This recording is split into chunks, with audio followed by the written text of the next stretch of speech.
first, but for me, as you wish.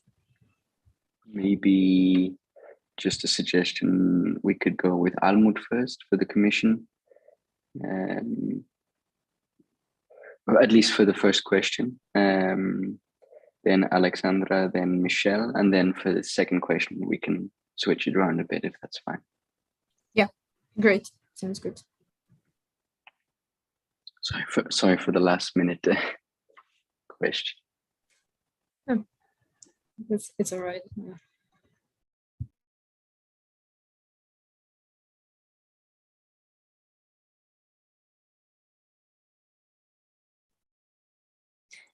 Maybe also checking now, but does everything work in terms of audio for every speaker?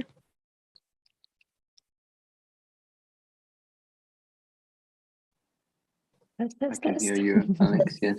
Michelle, Awesome. yes. Well, it's good to know now. Working here in Trieste, so everything seems to be working fine. Awesome. Great. Yeah, right.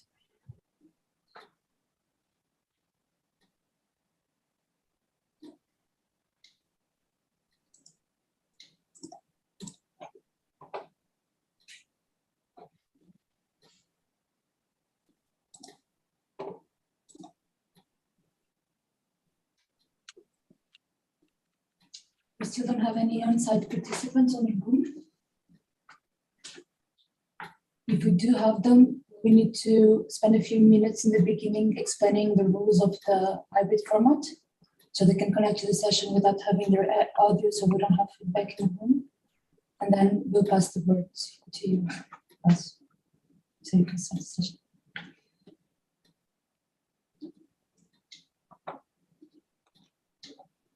That's fine. So, but is there anyone there? No, not yet. Not yet. So let's wait a few minutes. Mm-hmm. And then we will start with a brief introduction from EuroDIG, and then we'll give the floor to Ross, and then the session can start. Okay, thank you. It's possible that they're going to be a little bit late because now in the main hall is taking place the welcome address. So, yeah. So I would actually, could maybe wait a few minutes because it will finish in the main hall at 10:30 exactly. So I think that there might be people coming, but we can also just start the session and we'll make sure that people get the information.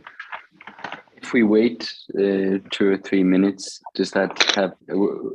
Would that be fine for the sessions that come after this one? Maybe there's a coffee break or something actually. There's some room. Okay, great.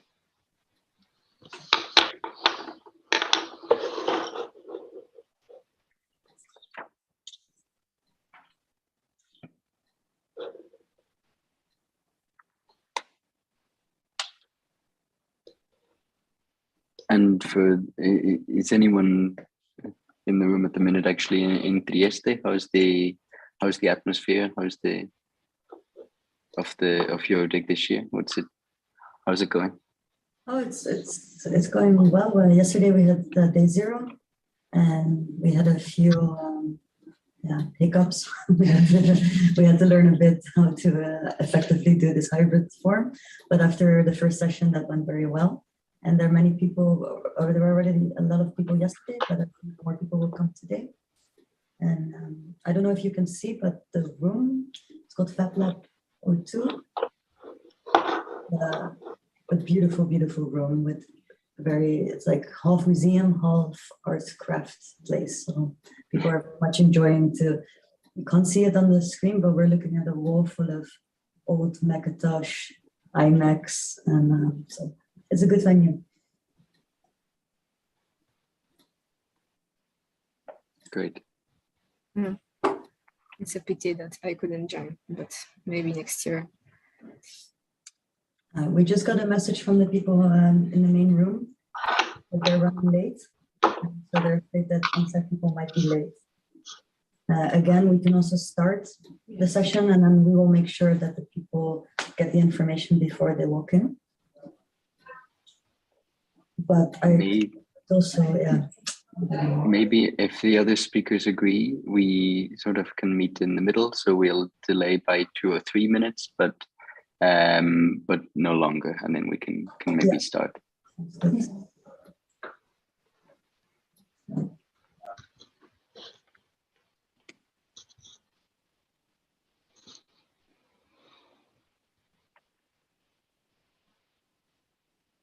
And I believe next year we've heard the news that it will be in Finland. Am I correct? EuroDIG 2023. Or maybe that's not public information. I don't know. I don't know if it's been confirmed. I don't know. I didn't hear any gossips. So. Okay, well then delete this part of the recording.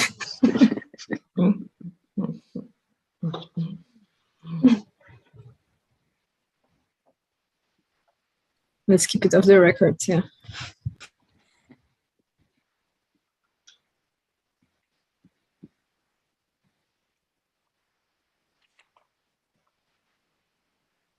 Well, of course, officially, EuroDIG has been in Trieste for 3 years now, waiting for the pandemic to finish.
I think we can wait 1.5 more minutes.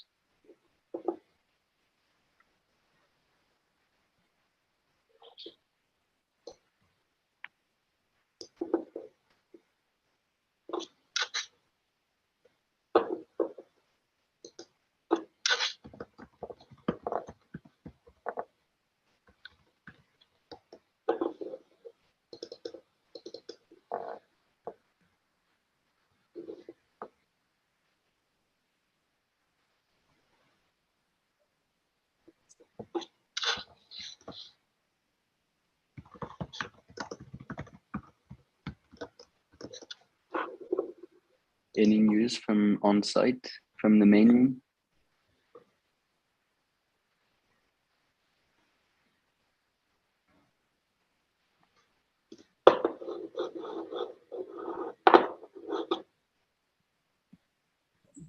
No, we don't have any new news, but people always take a little bit of time to get up here because this the workshop rooms is not in the same building as the main auditorium. So for the sake of time, you want to start the session, please maybe we should start.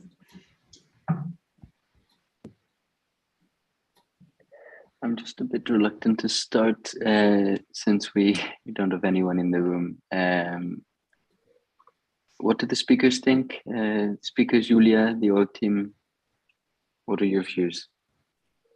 I mean, it'd be better to speak when people are there, because I'm happy to speak alone, but I can do that at home. Yeah. So I I'd say, well, give them even like 15 minutes. It doesn't really matter. We can do something else in between. I mean, I just speak for myself. Maybe others have commitments afterwards, but I can stay another 15 minutes.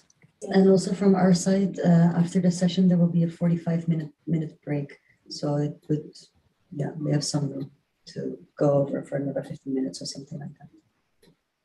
I unfortunately have to leave at 11:30 CET, but you know, the panel can continue and thrive without me. But unfortunately, I have a hard stop. Okay, in that case, then we'll aim to delay by 5 more minutes, but we'll try to be concise, and I'll try to keep my introduction as tight as possible, so we can keep you for as long as possible, Michelle. Okay. Thank you so much. Yeah, and maybe Michelle can go in the second round first. So clearly saying questions to her, go first, and I'm also flexible a little bit to hang on later. Perfect.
Any news from the big room?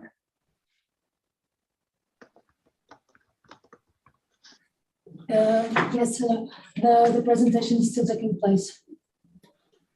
The introductory remarks. Yes, and then even then, they also still need to take a walk for like at least 5 minutes. So I'm really sorry that it's running on.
Ross, are you there? I'm here. Yep. Yeah. I'm just wondering if we. Hello, Evie. Good to have you. I'm just wondering if we shouldn't start right now, as Michelle needs to leave. Yeah. Yeah. And when the session in the main room will finish, people just join us. I hope that it won't overlap too much, and we still get some audience here. Yeah. Perfect. And in any case, there is the recording, so people can watch it later. They wish. So shall we begin? I'm just checking we have all the speakers still here and ready to go. We do? Yes. Great. I'll start. Good morning and welcome everyone. My name is Sophie Hogebouw. My next to me is Carlotta Moraes. We will start today's session. We will start today with the first session that is titled "From Commitments to Action: Assessing the Effectiveness of Pan-European Policies and Regulations for the Green Digital Transformation." But before we start, I would like to give the floor to my colleague, who will discuss herself. It will introduce herself and quickly go over the EuroDIG session rules. Good morning, everyone. I'm Carlotta, and we at EuroDIG kindly ask you to please always make sure that you have your full name on display. If not, you can rename yourself, or if you're entering through a mobile device, we can rename you. And when the time for the Q&A comes, please raise your hand. The moderator will give you time to speak, and we will lower your hand. And please introduce yourself when you take the floor. I will now pass the word to the moderators, and have a very nice session. Great, thank you so much. Thank you.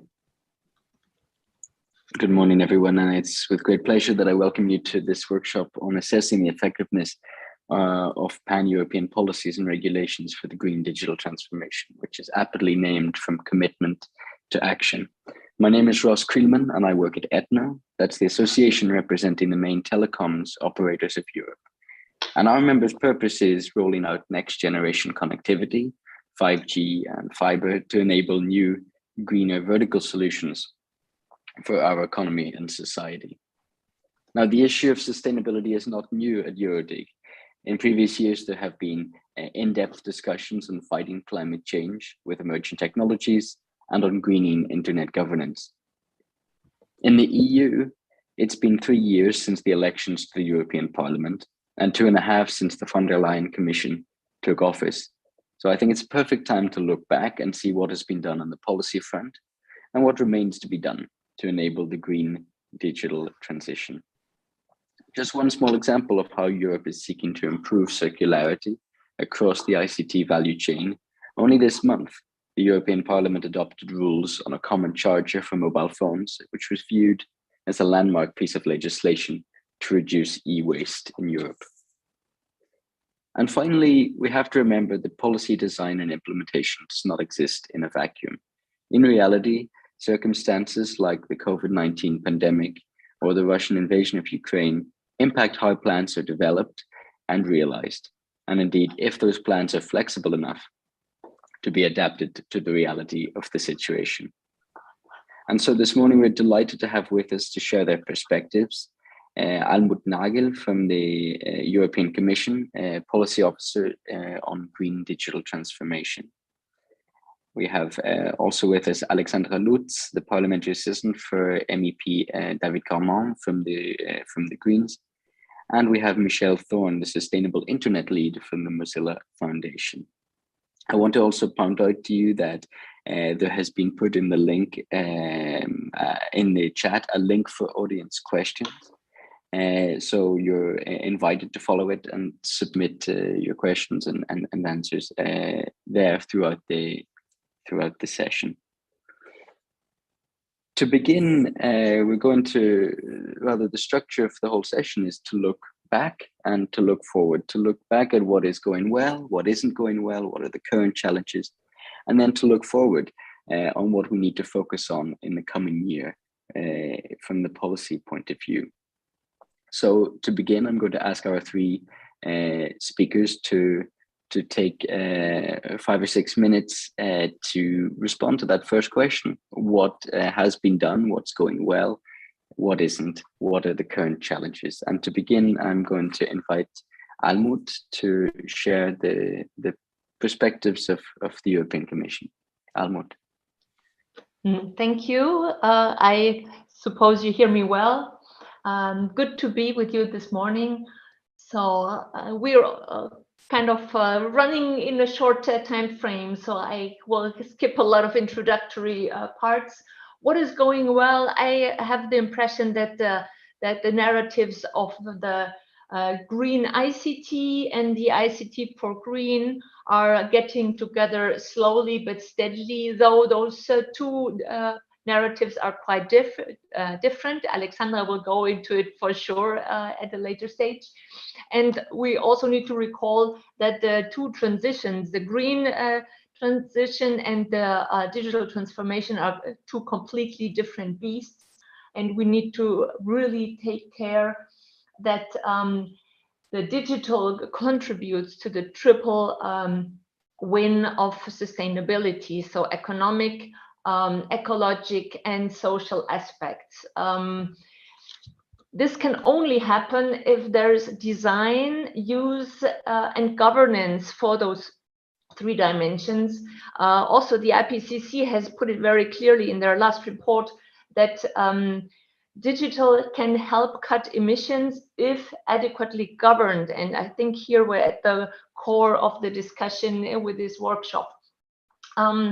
We need to get the boundaries right for digital solutions, and for this we need to have an integrated approach. This is quite difficult for policymakers because they usually have their own field of responsibility. So there's the digital deployment, there's the environmental protection, there's the market regulation, there's the consumer empowerment, social rights and employment, and we all need to bring those aspects together.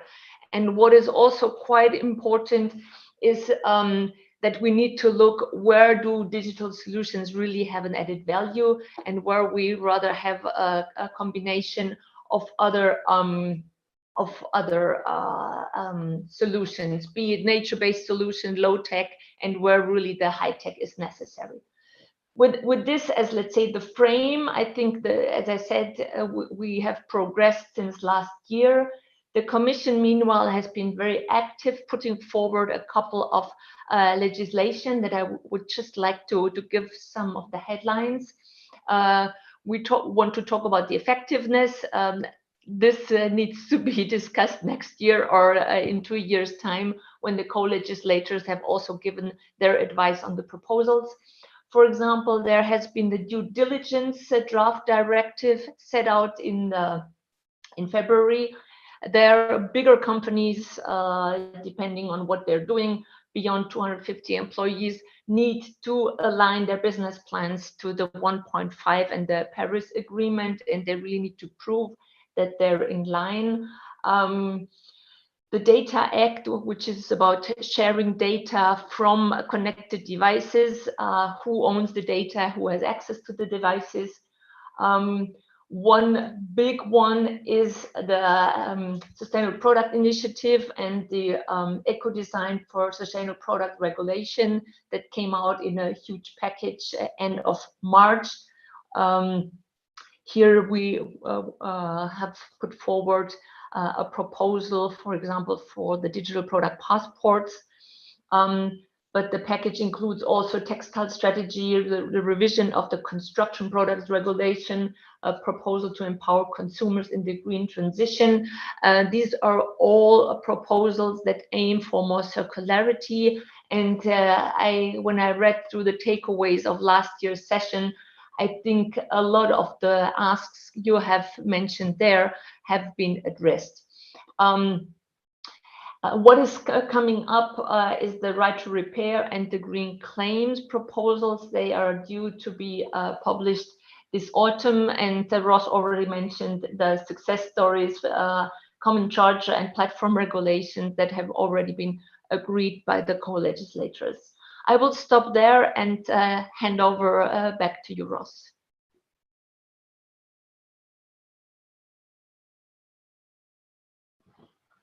You're still muted, Ross. Thank you so much. And thank you, Almut, for that. It sounds like you and the Commission have been extremely busy over the past years, and so many interesting proposals on the table. Some, as you mentioned, the common charger has already been completed, but indeed still things in the pipeline to come. And indeed, that's not where the policy story finishes. Indeed, once the Commission makes a proposal, it goes to the desk of, among others, Alex. Alex, tell us, what's your perspective? What's going well? What's not going so well? And where are we today? Well, thank you, Ross. I'm happy to know that the Commission text end up on my desk specifically, but I'm happy to be here. I would definitely echo what Almut began to say. Today, we are really at this crossroad where every decision we will take now and the way we shape our regulation will have an impact for the next decades. And so we really have to be careful on that. It was mentioned already, but it's true that the digital and the green transition are not the same thing. One is elementary to not end up in a total collapse of our societies, we need to stop climate change, to stop the collapse of biodiversity. That's a necessity.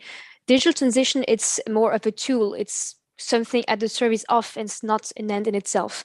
So that's something we have to keep in mind when we talk about those things.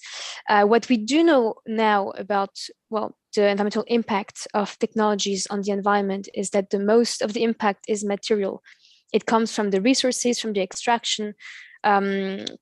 It's more about the fact that we need more and more extraction of resources all the time to produce more and more devices and more infrastructure. So any path that we need to choose needs to enshrine sobriety in itself. It means that we need to go from reducing our needs and to be more prone to have durable devices, durable infrastructures, and to go from the problem we need to solve and then to go forward. We have really to take things in the right order. So first, what do we need to achieve? And then does the digital have like a role to play in that, if any? I would take the example of agriculture, but if we say, oh yes, we could be more precise in how much pesticide we take in our fields, well, we could also just altogether cut all pesticides by having more of an ecological approach to things. So then it would be taking things in the wrong order to say, oh yeah, we can cut a bit. No, we need to stop it altogether. And there, digital doesn't have really a role to play. So I would already mention several of the upcoming files that we will be working on right now in the European Parliament. One of them being the eco-design framework. So being really ambitious in terms of eco-design going forward with that. We definitely need to have high ambitions and standards. I would say the text is really going towards the right direction, but then everything needs to be regulated in a second time. So first we said, well, the text currently says we need to be ambitious, we need to have standards, that's great. But then everything will be done by delegated acts. That means that the commission, it will come back to them and they will then have to decide on standards category product by category product, which is great. But the question is, okay, we need to do all of that. We already had that for the just electrical devices.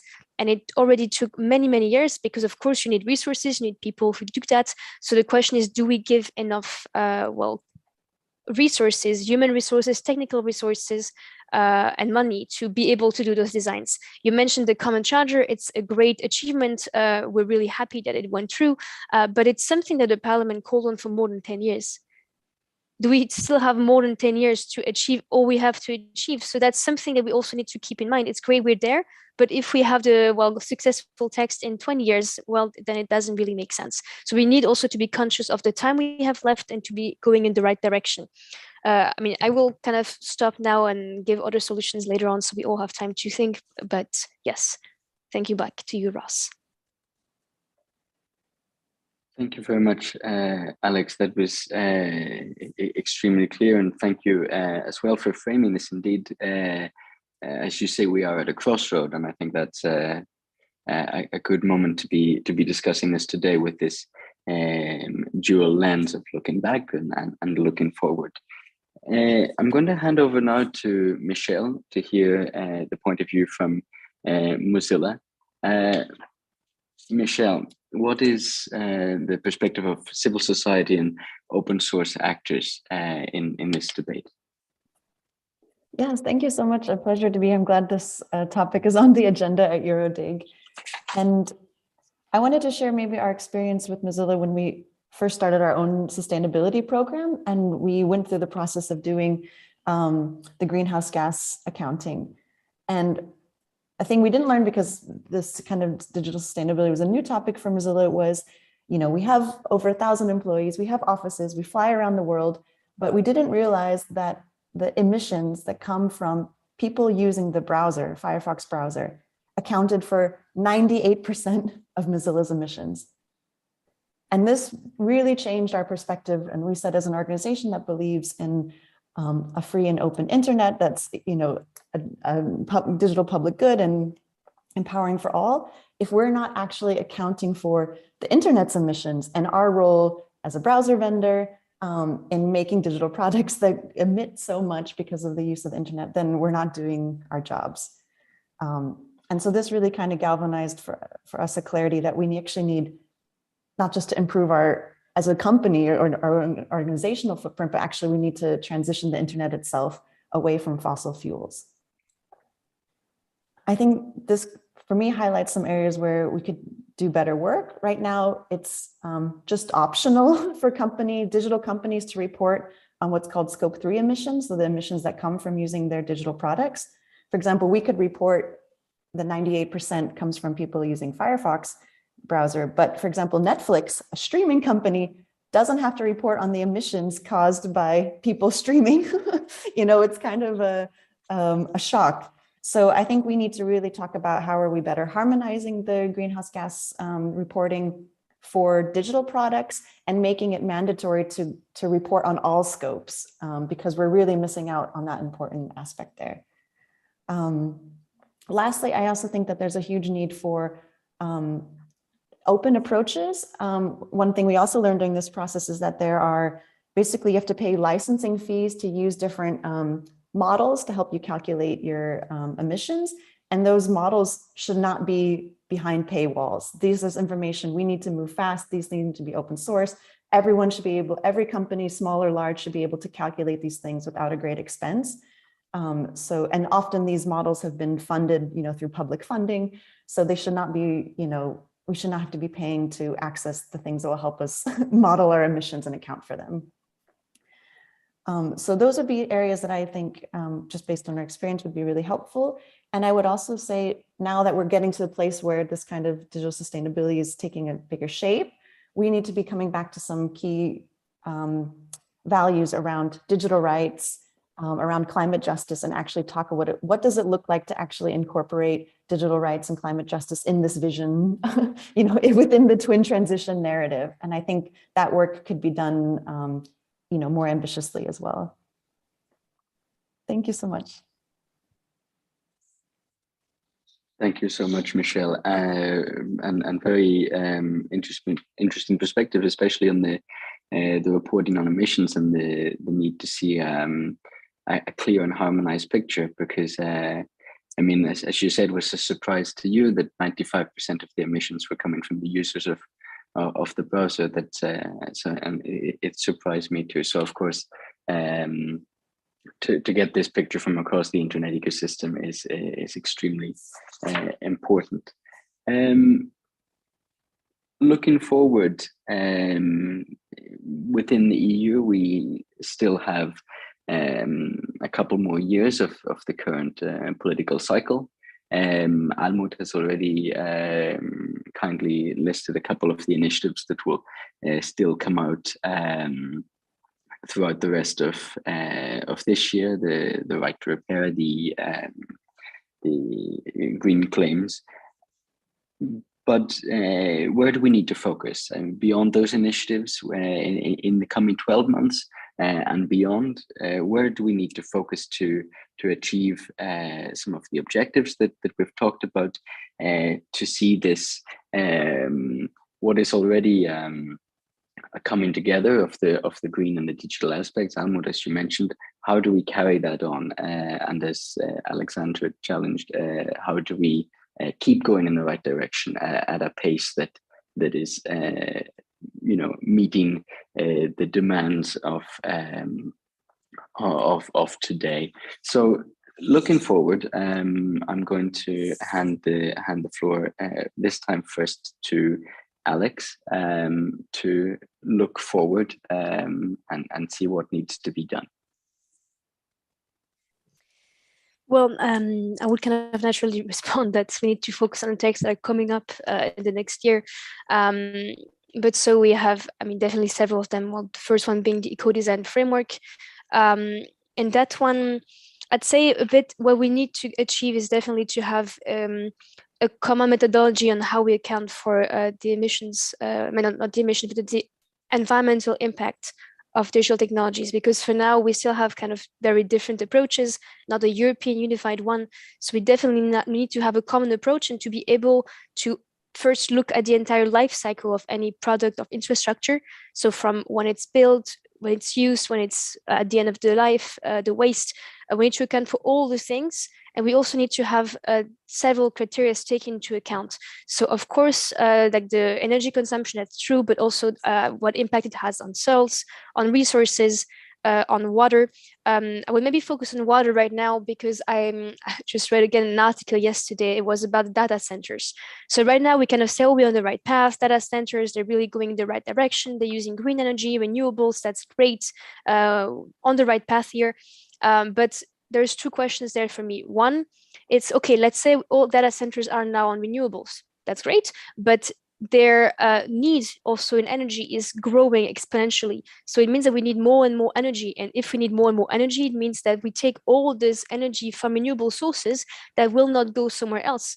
So it's still having a huge impact. And that's something that we kind of don't say, oh no, it's kind of neutral, so it's fine. No, we also need to see, okay, how do we actually not have this exponential growth forever? That's for the first part. A second one would be, okay, great, maybe now we are better, we're more efficient, amazing, but today, for example, we use this kind of metrics to say we need to use less energy per data center, but that does not account, for example, for how they are cooled down.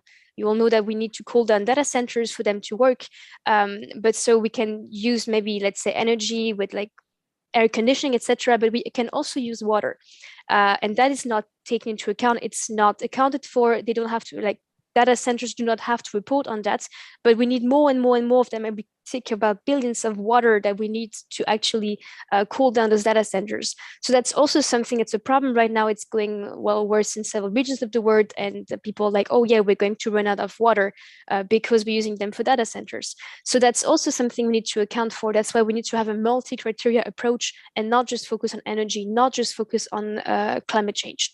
So that would be my main recommendation at this stage, but also we kind of say that we need to empower the consumers in the green transition. That's not a separate text I'm working on. And to do that, I also think that the very, very, very basis is that we need people to be aware, to be able to do a sustainable choice. And how to do that? Well, you need kind of a mandatory labeling of sustainability across products, especially digital ones, to be able to make a right decision. And that should also take into account how long you're going to keep it. So my other problem is when we tell to consumers, oh, this is a bit more energy efficient, so you should have this new product, please buy it. We're seeing the same logic of renewing products all over again all the time. When we have a new product coming out every year or every 6 months saying, oh, it's better than the last, I'm kind of saying we're not getting out of this circle of we need to still buy and make more resources. So that would be definitely something to say to me. It's like we need to kind of also go away from the system that pushes people to always buy something new. So also in terms of, let's say, advertisement, we definitely need to kind of go out of the circle of saying, oh, you need to replace your products all the time. What should be done now is saying, oh, we need to have replenishment product, we need to repair product, you need to keep products as long as possible. And it should be A, desirable, and 2, also possible, because for now, we have also this huge problem about premature obsolescence, where products that you want to keep actually collapse in very few times. So I would say, maybe to kind of summarize what I just said, having a common methodology that's across the life cycle and multi-criteria, having mandatory labeling on sustainability of products, and definitely tackling premature obsolescence, also kind of going against the grain with manufacturers to be sure that we have long-lasting products and infrastructures. Very interesting. Thank you, Alex. And I think already from what all our speakers have said, we have some common threads emerging, first and foremost on having a harmonized picture of reporting and being able to actually, know what is included in the reporting and ensure that reporting actually is giving an accurate picture of the environmental impact of a given activity or business. But another important one indeed is this multi-criteria approach. And this is something coming back to what Almut said at the beginning, that we need to take into account the economic impact, the ecological impact, the social impact. This transition is not a single facet. It's a whole of society approach that we need to take here. indeed, perhaps Almut, at the next point, you may have some reactions to that, because the Commission is doing a lot of work on all of these areas. But in the interest of time, and I know that we're fine for now, but Michelle has a hard stop, so I'd like to go to you next, Michelle, to hear your views on how we can get there, how we can, at what level should this maybe common reporting on emissions and other impacts be taken, how best is that to be done, and any reactions you might have as well to the other speakers to date. Yeah, thank you so much. And Alex, thank you for bringing up the point that this is not just about carbon emissions, greenhouse gas emissions. So I want to revise my former statement and say we need to harmonize not just the GHG accounting, but also the environmental impact assessments as a whole, because water is a huge issue and it doesn't get talked about enough in this space. And data centers, for example, in drought-prone areas, the data centers will get prioritized over drinking water and agriculture. So we need to do something about that.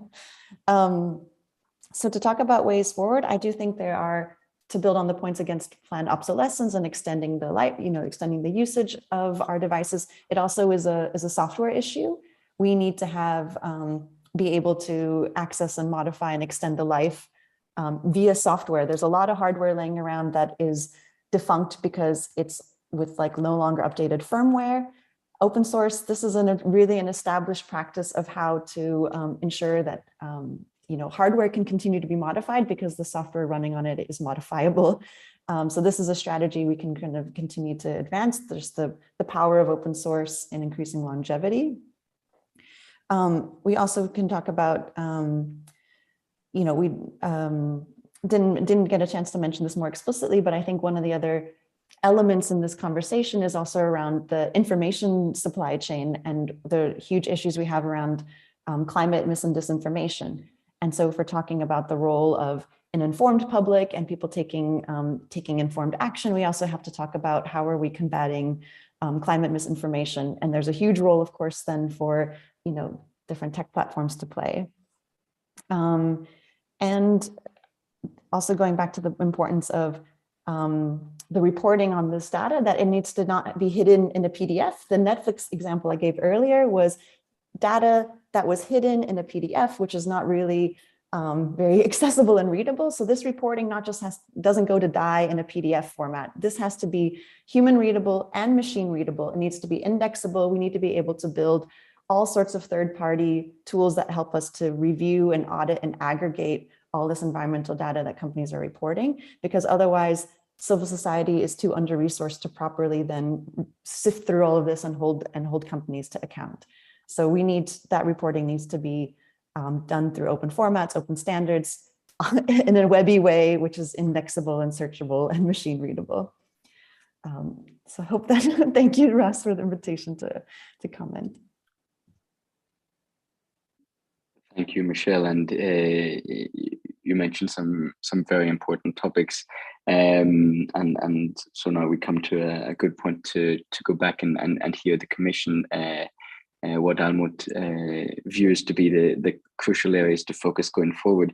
Many topics were raised. Almut, I don't know which ones you want to pick up. We also have even a step further looking at climate misinformation, but the importance of an informed public. And I know also Alex mentioned the Commission's initiative on empowering the consumers in the green transition, which is a bedrock. The bedrock of that is an informed public. But I leave it to you to tell us where the Commission is looking forward in the next period of time.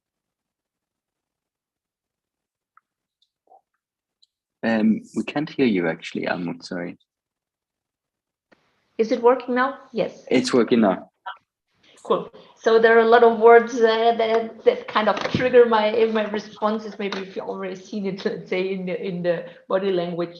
Well, yes, on reporting, the Commission is working beyond the legislative work we do. There's also a lot of advocacy. We're working together in the European Green Digital Coalition, which by now has 34 CEOs from major companies working together to set up a methodology exactly to capture what we have been talking about. It's about the footprinting that Alexandra said. It's about what, let's say, input material-wise, but also carbon-wise is necessary for the devices, but also the part of the enabling. What can, for example, all those digital solutions in the different fields, mobility, construction, or energy networks, manufacturing, really bring as an added value in cutting emissions, be it material-wise and CO2-wise. And under materials, I will just to put the water issue as well. This is very dear to me. I'm a trained hydrologist.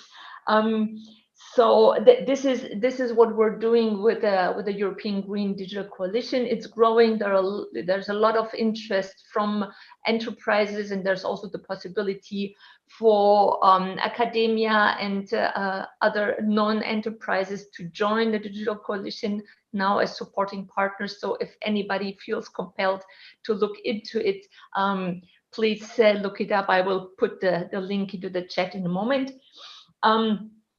When it comes to, as Michelle said, it's also about the getting the scope 3 emissions on board. So it's really looking into it in a larger picture. It will take a while, and there I come back to what I said earlier.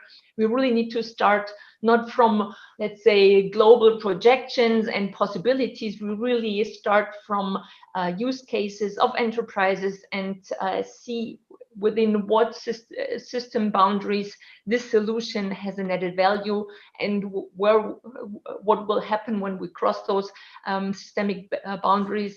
Then we often are faced with rebound effects, and in the end, the coalition really aims at having guidelines to be really clear how solutions need to be designed. So what is the completely hands-off part, and where there is the net environmental benefit we really expect to find. There are also the activities for the next generation internet, and there has already been some of the points made, like mandatory continuity of software updates is one of the things we're looking into. Also all this labeling, the inbuilt obsolescence and all this. I see this generally captured by the SPI and the eco-design for sustainable products regulation, but Alexandra and all the others involved will also chip in, let's say, their details and really see how to make it work. I'm fully aware, and also Commission is fully aware, that this is a lengthy process with delegated acts for specific product groups, but at the same time, with a clear-shaped principles set out in let's say the umbrella legislation, this will already send signals into enterprises. But one point that I would like to touch upon still is when we talk about products, I see this a little bit as a critical point, because when we talk about products, we always talk about let's say a material, something to fulfill our needs. And the classical way with products is we're in a growth understanding. So the more products and materials are sold by enterprises, the more they make the money from more. And it's not about more well-being or more fulfilling needs. It's really about more products to be sold. And I think this is really the leverage point that is where we need to look into with all of our endeavors in the next steps. How can we really look into more circularity of products where necessary, but also where do we find possibilities to reduce the sheer quantity of products and materials in those cycles, because having a lot of good products but still too many around, and there's always loss in even in the best circularity approaches, and recycling has also clearly its limits. So I will keep it with this, and happy to answer to further questions. Thank you so much, Almut, and very interesting as well, the work that's going on outside this strictly legislative framework, looking at, for example, the European Green Digital Coalition, of which I know ETNO members are a part. And again, the importance of software updates has come up again, which of course is something that from our point of view as telecoms network operators are extremely important, not only to ensure that our next generation networks, for the virtualization of networks is done in a secure and protected way, but also to ensure that the devices and network components actually last longer, actually don't have an obsolescence, a premature obsolescence. I want to now ask Julia for your support to see if we have any questions in the chat or indeed any questions that the audience might like to raise their hand and ask of our speakers.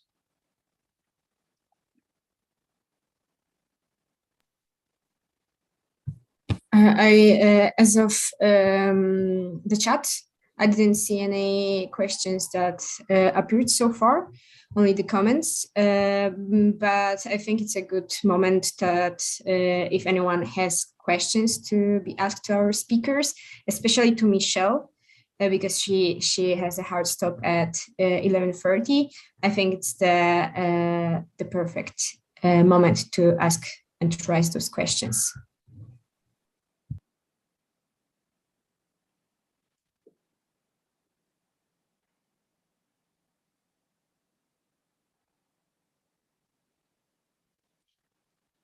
Indeed, if any of our other speakers have reactions or questions to what has been said, we don't need to think now about what has been done and what will be done, but now we can maybe have a moment to react to some of the things that have been said. Alex, you have unmuted yourself. I did indeed. No, I was like, since we have a bit more time, I would maybe drop another thought in the debate.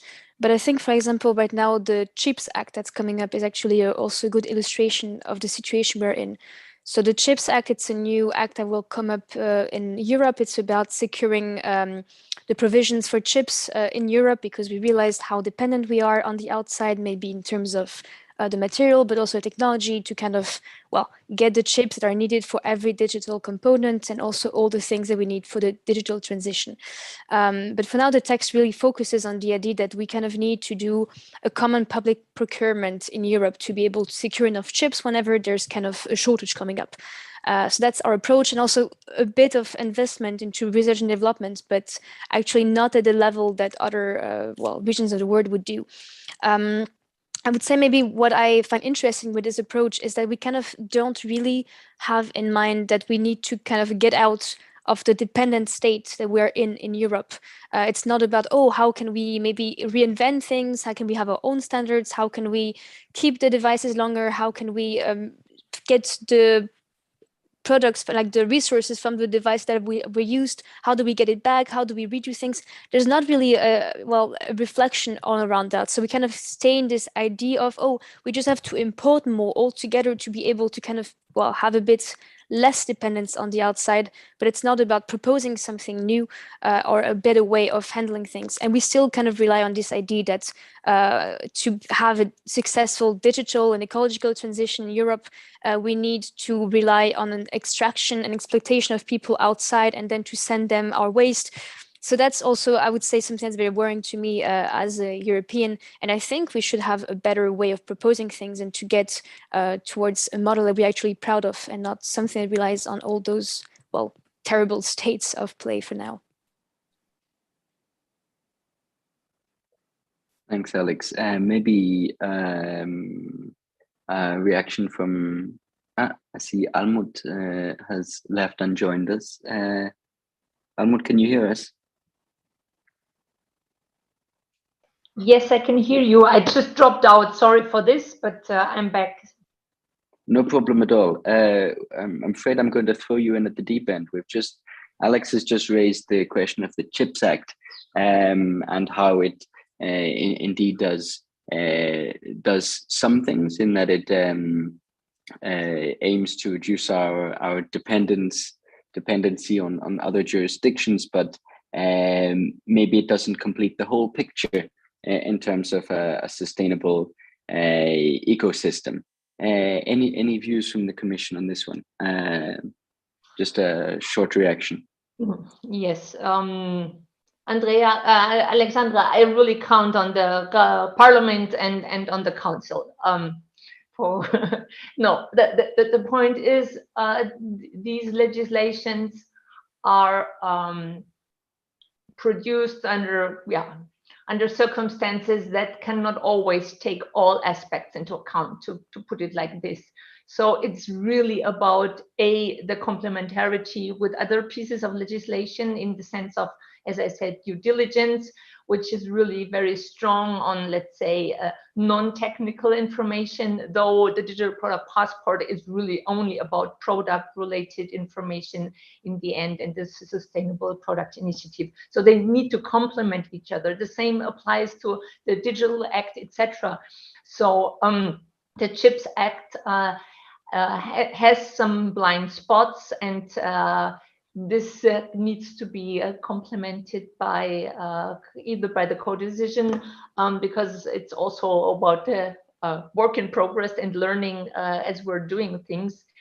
We're living in a very complex world, so I think we will never have let's say, a completely perfect proposal, neither a complete political outcome in the end, because it's also about how to find the, let's say, major leverage points. So I'm fully aware that the CHIPS Act is leaving out a lot of aspects socially and ecologically that need to be added still to make it a full standing proposal.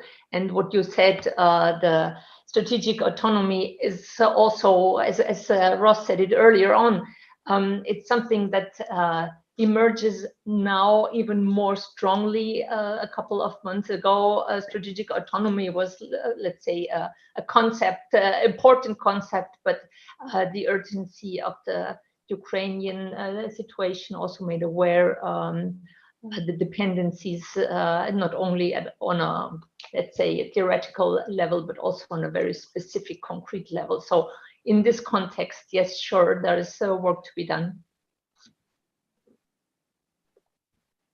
Many thanks, Almut. I'm just looking before Michelle will have to leave us, if you have any final points, but I can't see you. There you are. Any final reactions before you need to leave? No, thank you all for helping put this topic on the agenda, both at EuroDIG, and I know these also feed into other internet governance conversations. I would also love to explore or talk with people who might be more knowledgeable than I. How do we connect this conversation happening within the internet governance space with the conversations happening in the climate and negotiations and other spaces? This again feels like, at least my understanding of how those climate talks go, big, like tech is kind of positioned as the thing that will save us. And as we talked about here today, there's actually a lot of consideration that needs to go into making that statement or doing that in a more effective way. So in short, how do we connect the internet governance conversations with also the climate conversation negotiations? And lastly, I think the European Union has done a lot to advocate for openness in various ways.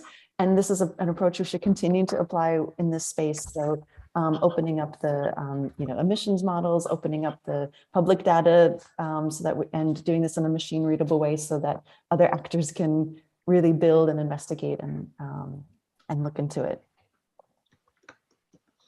Thank you, Michelle. And if you have to drop off, thank you so much for joining.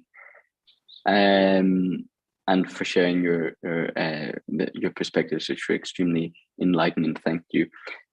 Before we go to the sort of the final part, which I understand is the conclusion of the main, the agreement on the main messages, which I think will be drafted by Diplo Foundation and or Julia. I'm not sure.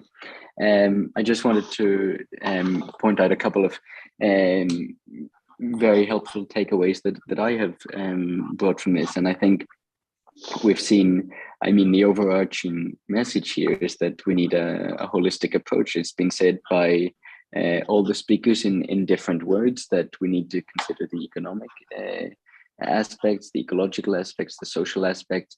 And this takes place not only in the European context, but also internationally. We have to think of the impacts of what we do, looking at the whole of the supply chain, standards, and the social impacts abroad. And that means, you know, if we're importing chips for industries to make them greener and to roll out digital solutions, we have to, of course, bear in mind the labor conditions where those chips were manufactured and the environmental impact there, and also the impact this has on e-waste. I think another really important point was discussed by several of the speakers, and that's reporting, and the reporting that we do, and what we say about the impact of our activities on the environment and beyond. We need to be speaking the same language. This needs to have the same criteria, so actually we can compare and improve and move forward, based, of course, also on openness and interoperability of data. And finally, I think a very important point was raised at the end just now by Michelle about how do we bring this all together? How do we bring the voices in EuroDIG together with the other conferences and decision makers dealing with climate change, and how do we speak indeed one common language on these issues? Julia, can I hand over to you for the next part? Yes, but we have Florian who would like to speak up. So let's give him space, and I can encourage everyone from the audience, if anyone has some questions or comments, thoughts, there is space for that right now. Thank you so much. I'm Florian, from a researcher at Wageningen University. I have a small comment / intervention. I should have used my chance priorly in the question section, but I want to make it and leave it as a thought here. Giving all of these different priorities that have to be balanced, will the initiatives have the level of ambition that is necessary for the speed of the green transition that we will need to achieve the ecological and green and climate goals? So I know that there are all of these interests that have to be balanced, but I wonder and I get concerned that to handle all of those leaves us behind in terms of the speed needed to achieve a green transition that is commensurate with the climate goals. And what are the constraints for the level of ambition and speed to be maybe too slow? Are these structural constraints? Are these constraints about the communities and the different advocacy communities not coming together and managing to sort out common solutions fast enough? So this is my small little comment, and I'll leave you with that.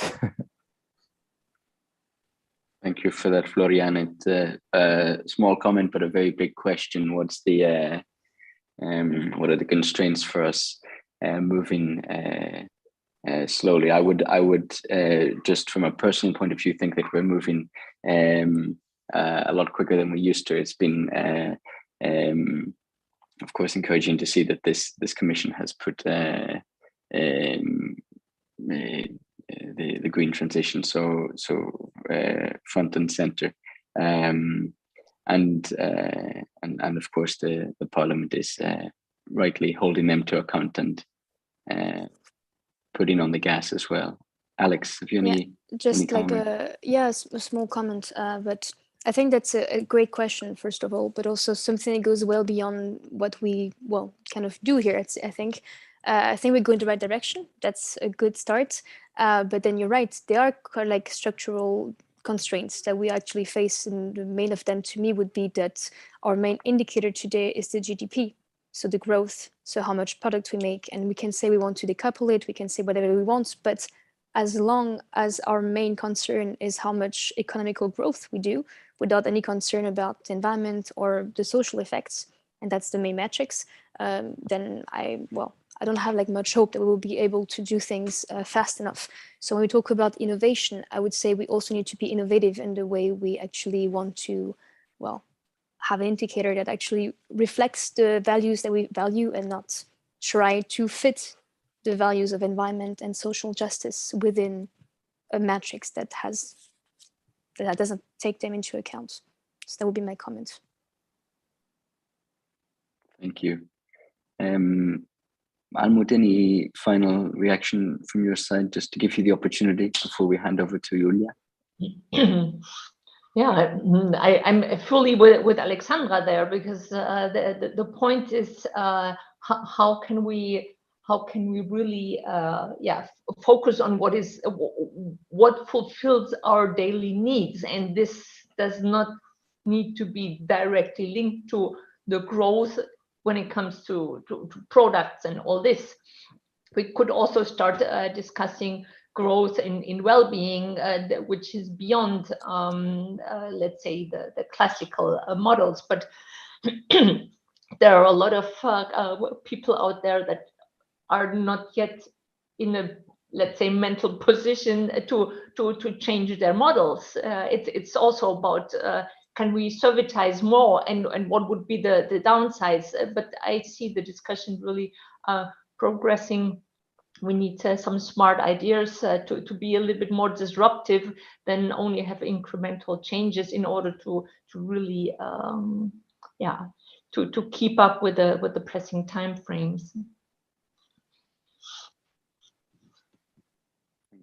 Thank you, Almut, and thank you, Alex. Julia. Yes, I think if there is no more questions from the audience, no more interventions.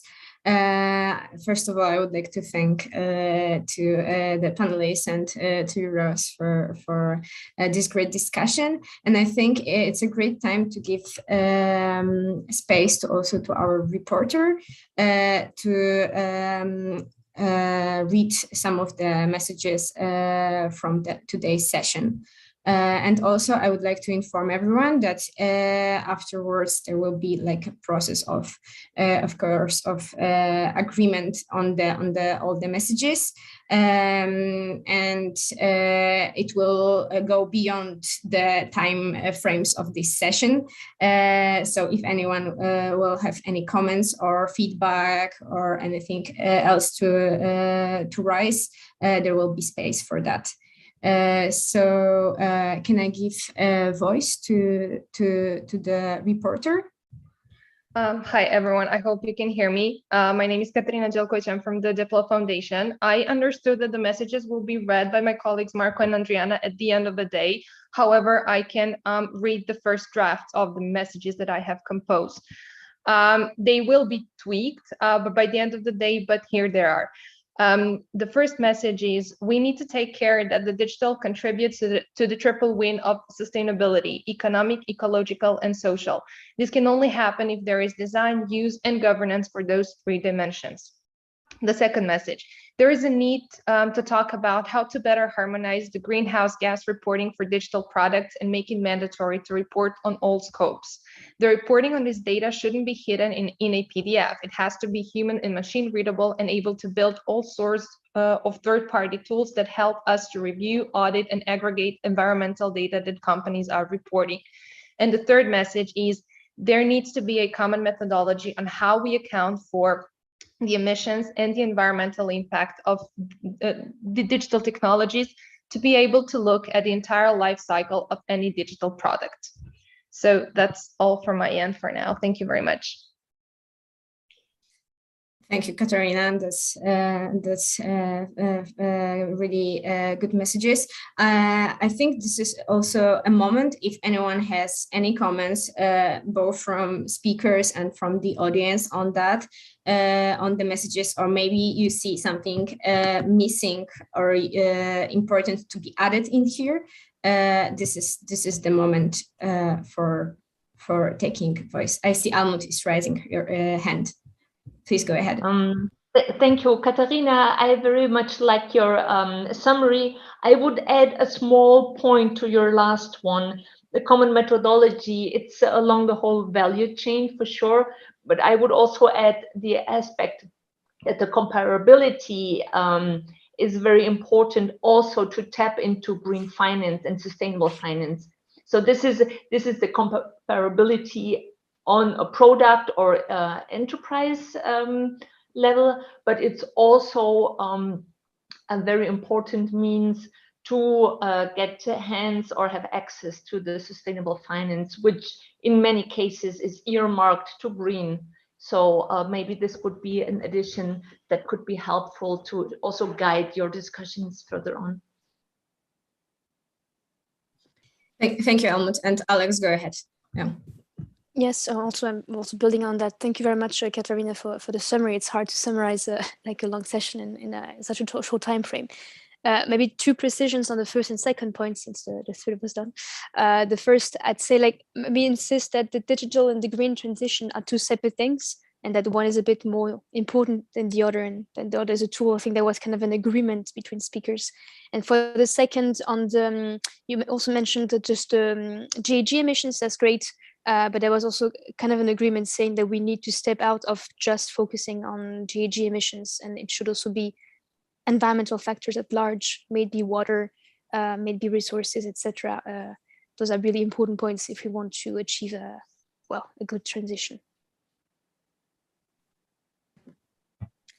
Thank you both for making it crystal clear of what were the points. And I think I will also join the session later on the agreeing on the final messages, and I will make sure to share those with you and with everyone. Yeah, I think we are coming to the end of this session, and it was really good to be here, and I'm happy that you had time to join us for today. So thank you one more time, and I hope I see you next year and on another platforms and events like this, when we gather together to bring different perspectives. This is also the way for this green digital transition to happen, and we shouldn't forget about it. So thank you very much. And Ross, would you like to wrap it up for us? Also, simply to say a very big thank you from my side to Michelle, Almut, to Alex, and of course Julia, to you and your org team, because this happens, of course, with this whole session was extremely well planned for many weeks by the org team. So thanks everybody.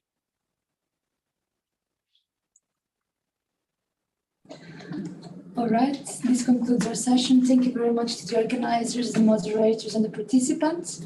The FabLab is not going to break until 12:15, when the session on collaborative standards and development and cybersecurity starts. In the meantime, feel free to join the session in the main auditorium about the impact of digital sovereignty on the internet infrastructure. Thank you very much.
Hello, just doing an audio and video check. Do you hear me okay? Hello, Jadi, we can hear you perfectly. I'm Carlotta, Yeah. I'm from the FabLab in Trieste.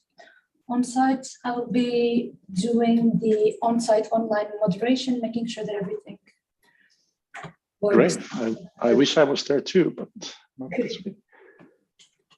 What's the situation with the video? Can you see my video as well or not? Yes, it's your video. Okay, thank you.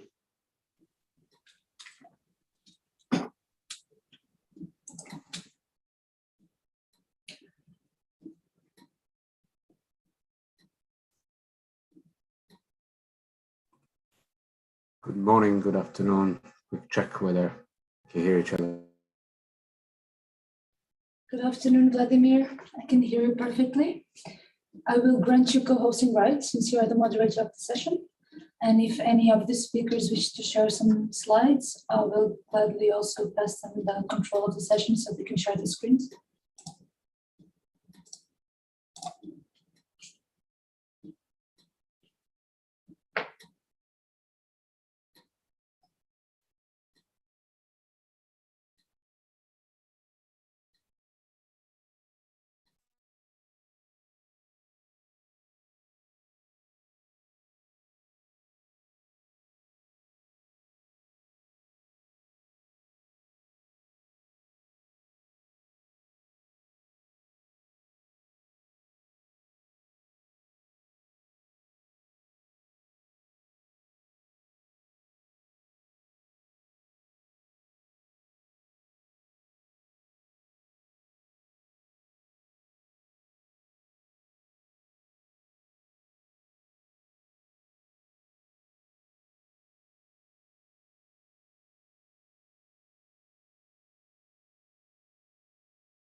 Good afternoon. Hello, Vladimir. So, here we are. Get your coffee or beer or wine, whoever wants. Oh, a little bit early for beer and wine now. Well, depends where you are. But what I hear from people, I'm not interested this time. I hear from people over there that there is quite some Aperol Spritz being poured around, which is good. So it promises a good atmosphere, at least on the spot in Trieste. All right. Hello, good afternoon. Good afternoon, sir. Hello. Just heard about Aperol Spritz and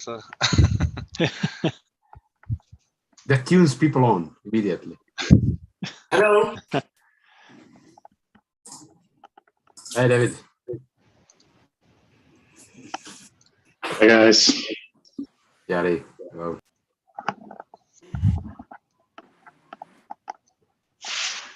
I think we have a few more minutes, and I understand that the organizers will give us a sign when we start. But this is maybe a double check with the organizers to let us know. Both, welcome.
I wonder if there is anyone of you here in the room, also in Trieste in the room. Give us a signal when we can start. Hello, this is Sophie from Trieste. Unfortunately, you can maybe see on your screen there is no one yet. But we've noticed yesterday and this morning that sometimes people walk in a little bit later. We will give them the instructions that are needed. But yeah, besides that, we're all set here. So whenever you're ready, the session can start. Thank you. Well, I guess it is a stretchable Mediterranean time, and I understand that. Exactly. From Balkans, you know how it works. We can wait for a few more minutes. Sure. Others will join in this room and then physically.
Okay, shall we start?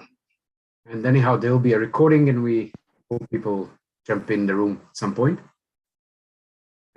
So I'll start with, I don't know whether we should read the session rules just as a reminder to everyone. Enter your full name, raise a hand if you want to ask a question, or signal in the chat, but it's easier to raise a hand so that I can spot it. You'll certainly grab the mic and get the chance to speak when pointed. Switch on the video if you can. Remind ourselves of who you are, particularly for those that will be in the room. Chat will not be stored, but we will try to bring in things from chat, so use chat extensively, even to run separate discussions that will try to feed occasionally. And do not share the links in the Zoom meeting, not even with your colleagues. That's the rule of the EuroDIG. So probably you can give us a hint what to Google, and then we can find ourselves if there is a need. Okay, welcome to the workshop called How Can Collaborative Standards Development Support the European Cybersecurity Agenda? Seems to be a mix of two topics. One is the regulatory framework, the policy framework, strategic framework, and the other one is standards, more a tech issue, and that is exactly what we want to try to cover this time. Commonly in this sphere, even dealing with digital issues, somehow understand that standards are rather for geeks, which is not far from true. But on the other hand, when we see the news like the EU agreed on the standard for a mobile phone plug, we are all happy. We understand this is precious and this is needed. And of course, I mean, standards underpin all of our technologies and other products. And well, speaking about the wine and Aperol Spritz, I'm sure there are quite some standards over there as well. What is important in digital, standards are an important part of cybersecurity or staying secure and safe.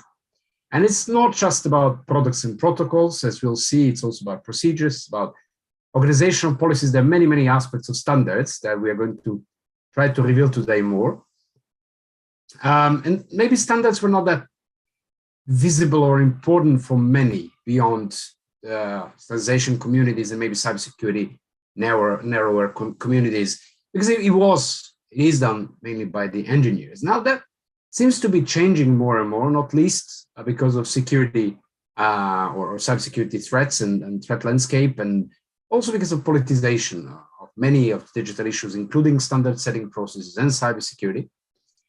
And at the same time, we have Europe, which is basically leading the front on cybersecurity regulatory frameworks, policy frameworks. There are a number of mechanisms, instruments popping up in Europe, which are touching up on cybersecurity, and many of them, in one way or another, related to standards. So there is a number of questions we want to open today. Let's see how far we get. For instance, how does that regulatory framework in Europe connects with standards? What is the role of standards? What is the role of regulations? How do they interplay together? Who should be involved, and how do we work together in both regulatory shaping related to standards and standard shaping to help the regulatory framework? How do we get on board different parties, from legislators to open source community? And if you imagine putting them together, it's already quite a schizophrenic situation. And then lastly, of course, can that all be European, or basically standards and indeed the digital market and the digital world are actually global still, maybe? And how the geopolitics impacts it. So try to go through that. Once again, my name is Vladimir Radunovic from Diplo Foundation. I'll be the moderator of this session. And I have great pleasure to introduce four of my interlocutors today directly. We call panelists, but the discussion should definitely be interactive. I'll start with the list I have here and read the positions just to be sure that I don't miss or misinterpret. Jari Arko, Internet Ericsson Research and IETF Architecture Board, IAB. Jari, welcome. Slavomir Gorniak, Senior Cybersecurity Expert, European Union Agency for Cybersecurity, or well known as ENISA. Slavomir, welcome. Torsten Katzmann, Cybersecurity Standardization at IBM. Torsten, welcome. And David Tyree, if I pronounce correctly, Chair IEEE SA Cybersecurity for Agile Cloud Computing Industry Connections Program, and Elta Systems Israel Aerospace Industries, which is quite interesting additional angle to this discussion. What is a pity is that it seems that we're missing ladies here, and I hope we'll get some more ladies from the well, panelists and the others in the room. So the format of this discussion should really be interactive. Feel free at any point, any one of you, to raise a hand, jump in. I'll try to make sure that I give the floor to everyone at any point. We start with the first question, which is this interplay between the regulations and the standards. So there are two sub-questions. One is, what is Europe doing in terms of the regulatory framework which touches upon standards? And the other one is, where are the standards currently? What are the advances and pros and cons or gaps when it comes to standards in cybersecurity? I'll start with this first question on where are we when it comes to the regulatory framework, and there is a number of acronyms like Cybersecurity Strategy, NIS2, Cyber Resilience Act, and many others. So Slavomir, if you allow me to have someone who is official, sort of, from the European Union, can you help us map what is there on the table of the regulatory or policy or strategic setting of Europe, and how does that touch upon standards? Thank you very much, Vladimir. Actually, it's a very broad question, I would say, that probably could be a subject of the whole half an hour presentation. But well, to summarize it somehow, well, the policymakers at EU level have a number of instruments at their disposal to improve cybersecurity in general. So we can start by the top, going from the international treaties and agreements, going through EU legislation and national legislation, passing by policy statements, strategy, and then starts the standards on this pyramid, good practices and awareness raising. So there's it is important actually to choose the correct instrument for the concrete problem, and here the standards are well suited for those problems that require a normalized approach and are stable in time, because this is something that is also important to mention.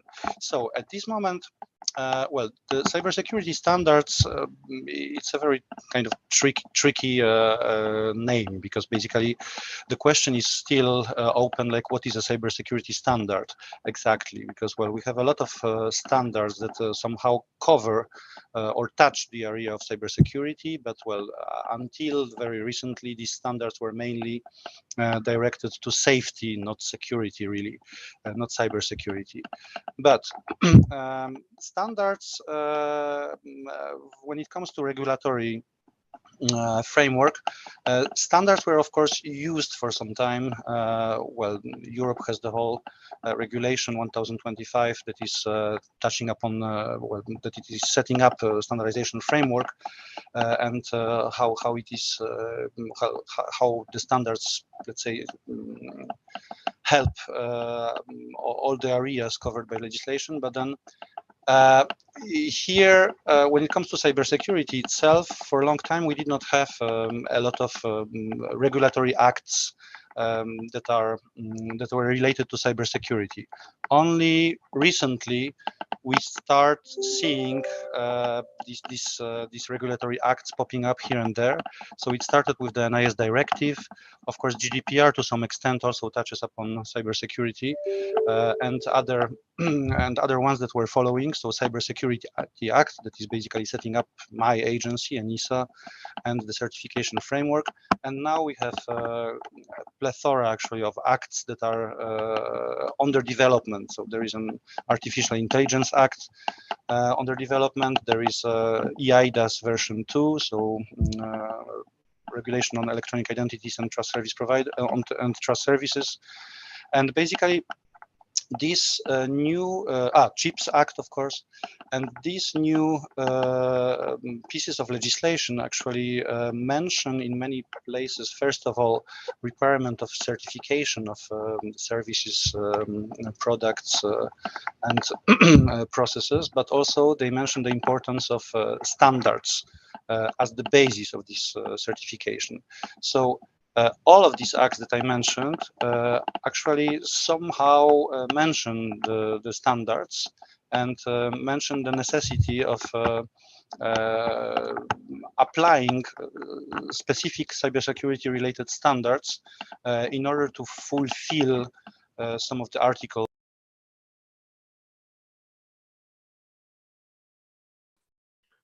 Slavik got muted. Slavik, can you unmute yourself once again? There was some background noise of a keyboard coming from you, so that might be. Can you unmute yourself again?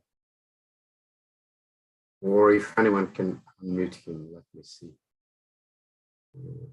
Who's the host? FabLab, can you unmute, please?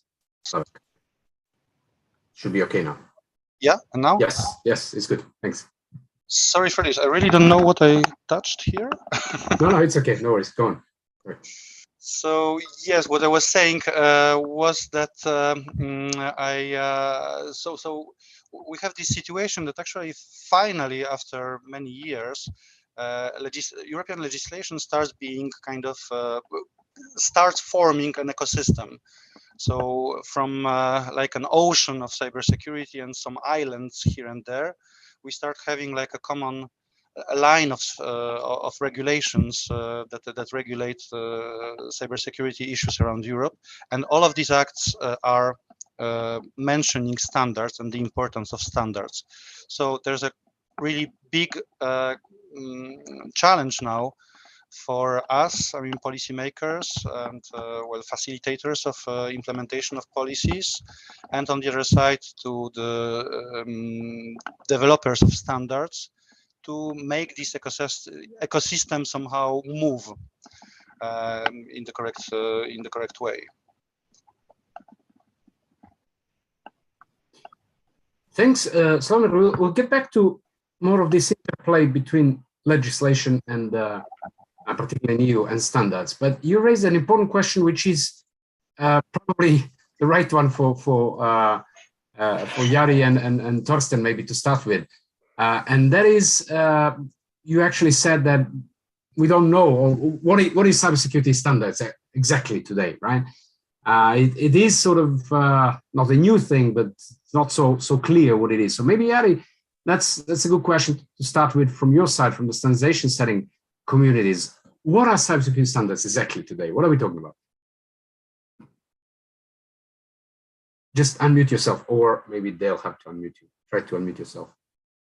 You should be able. Yeah, that's good. Yeah, I thought I did. But anyway, so that is indeed the beef here. Like, what exactly do we need, and what is this technology that we need to standardize, and how does it then? Or we can separately discuss how it interplays with governments and so on.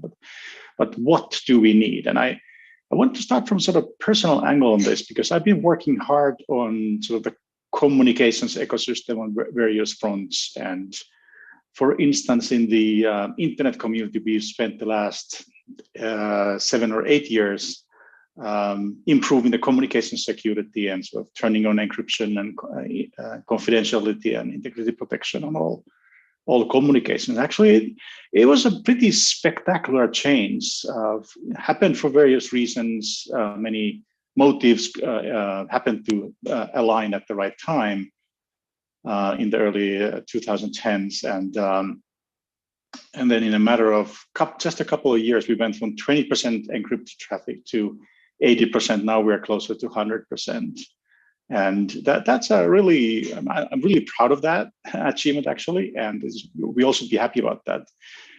But it has also, for me at least, personally highlighted, like, where are we and what do we need to do also?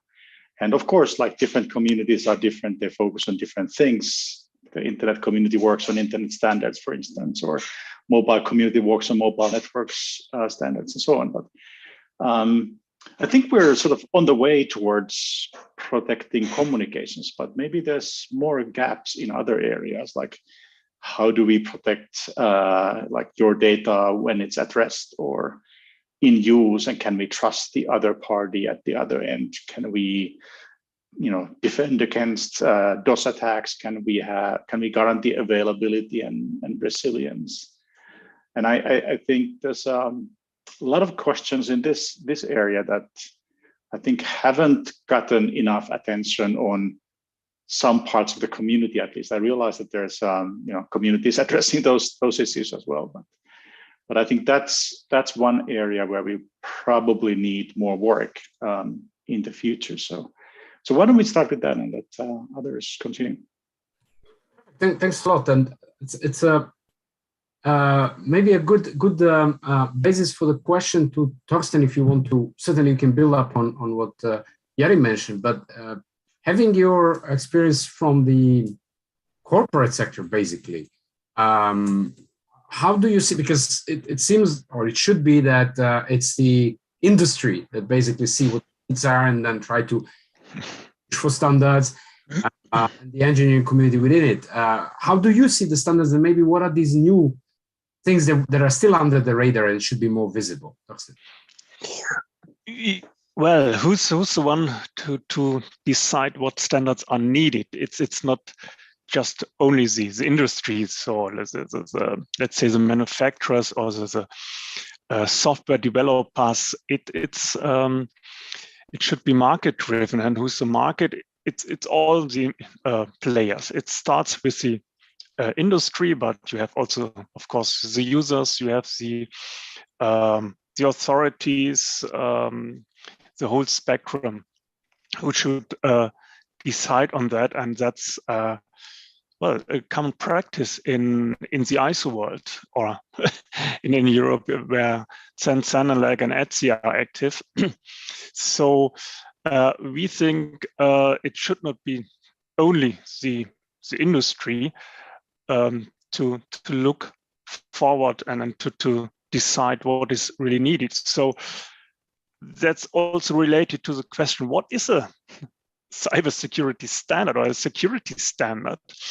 Jari just mentioned encryption and other technologies, but we think you should look at cybersecurity more wider, and you need to take a holistic approach. So what about the organization? So here management system standards come into place.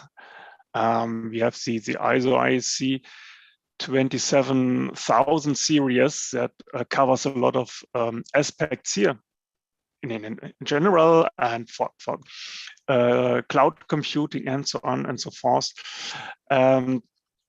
Because what we see, or what my colleagues also experience in their daily life, is that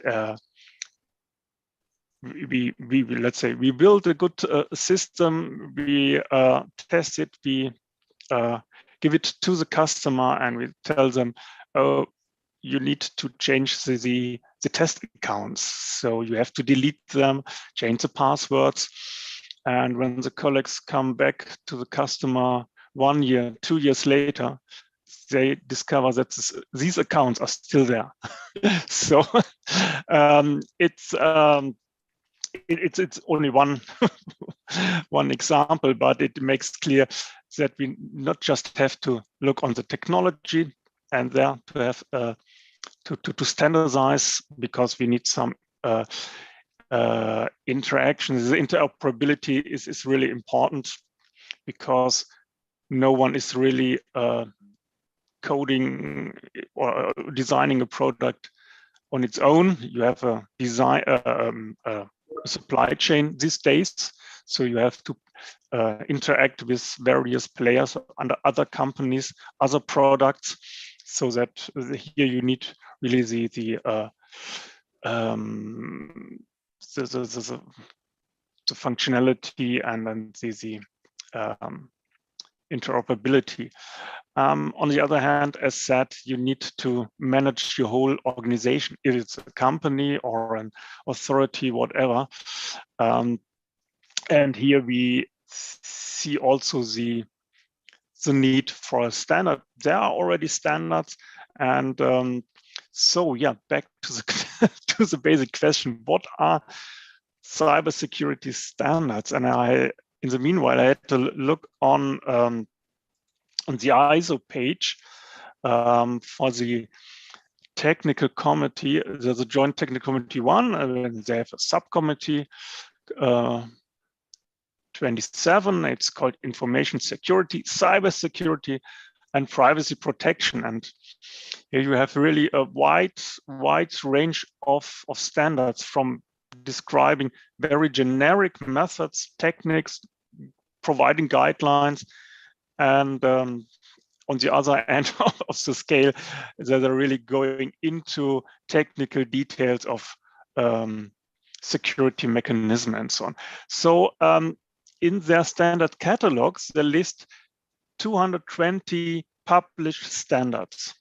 That's really a lot. And also almost 70 new standards under development. So that's roughly 300 standards only from them. And they're really covering a huge and a wide scale of aspects that we think is really needed to work on cybersecurity. Yes. So back to the question again. So what is the standard there? Is it only on technology, or is it on the organizational aspects, on procedures, providing guidelines? We think all is needed. And here in Europe, when you started with the aspect of standards supporting the regulatory framework, so the legislation here in Europe, there, of course, it's only a subset and a dedicated list of standards that will be assigned by the European Commission to a certain legal act. So, for example, the Radio Equipment Directive, there's now a new standardization request out for Sensenelec to draft various standards in support of this directive. And this will be listed in the official journal of the EU, where you can really look on them, and you will find, okay, with that, and here is the mechanism of the new approach, or nowadays called a new legislation framework, come into place. So what do we need to do? We need to follow the law. Our products must meet all the requirements from the law, given by the law, by the Radio Equipment Directive in this case. But if you look at the text, you will find it's not very, let's say, very detailed. So the technical community will say, okay, we need to secure the product, but if I do this or that, is that okay?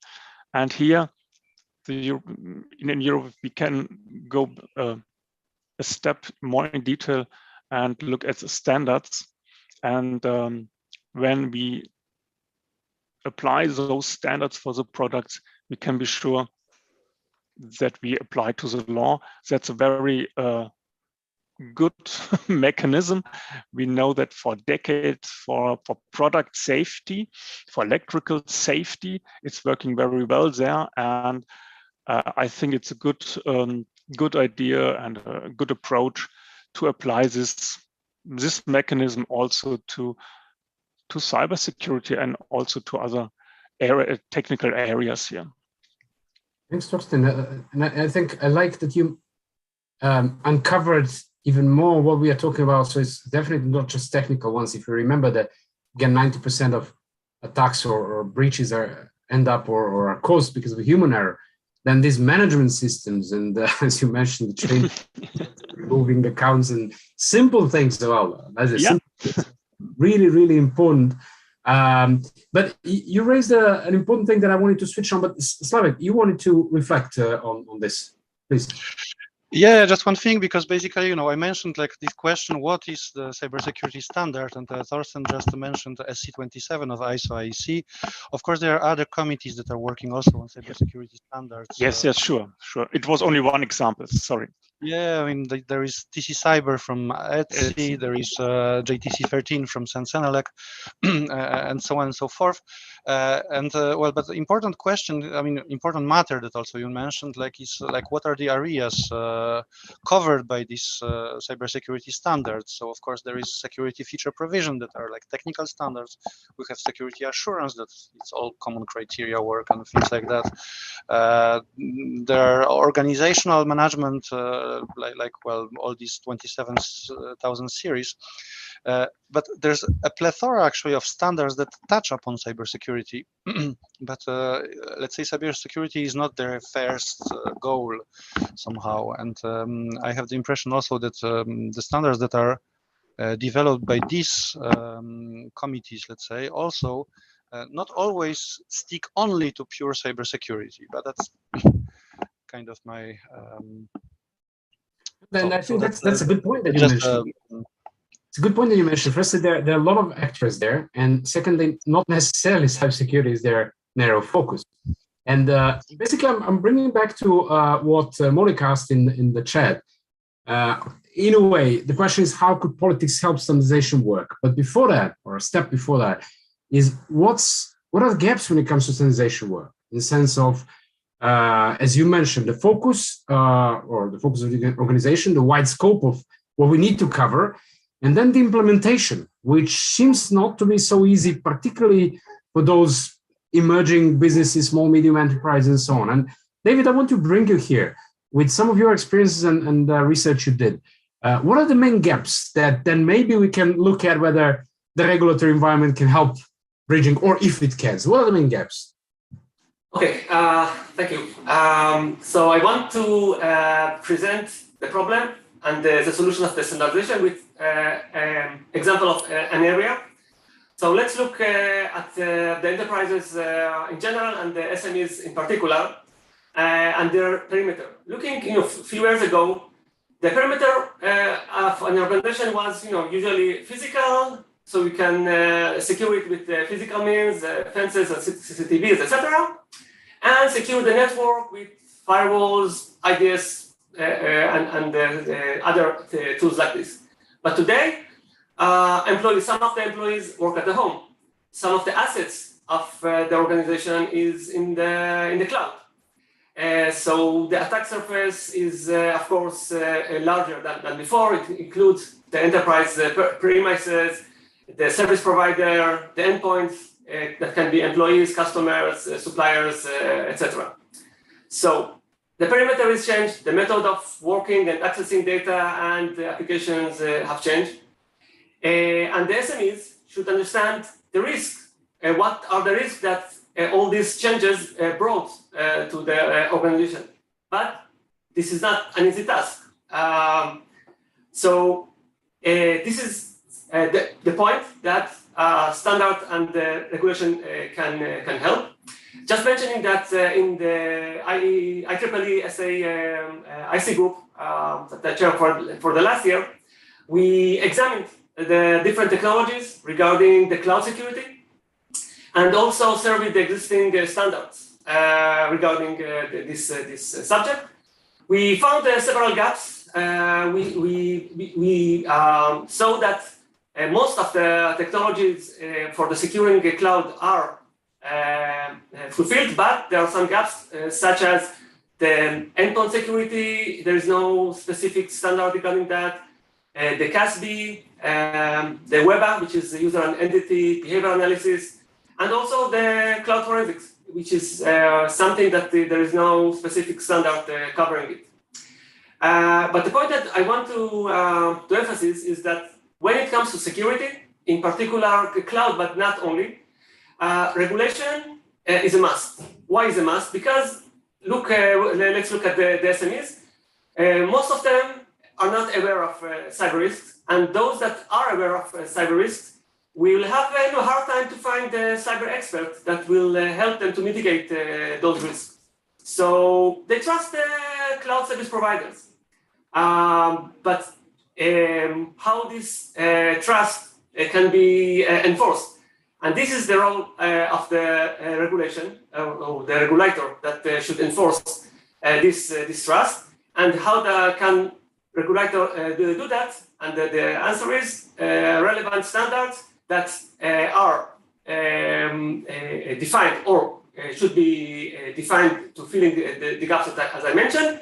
And by combining both things, the holistic standard for, again, cloud as an example, but for all the fields of the cybersecurity, and enforcing those standards for, in particular, for the SMEs that don't have the relevant or the required resources to do it themselves. It's very important and should be done.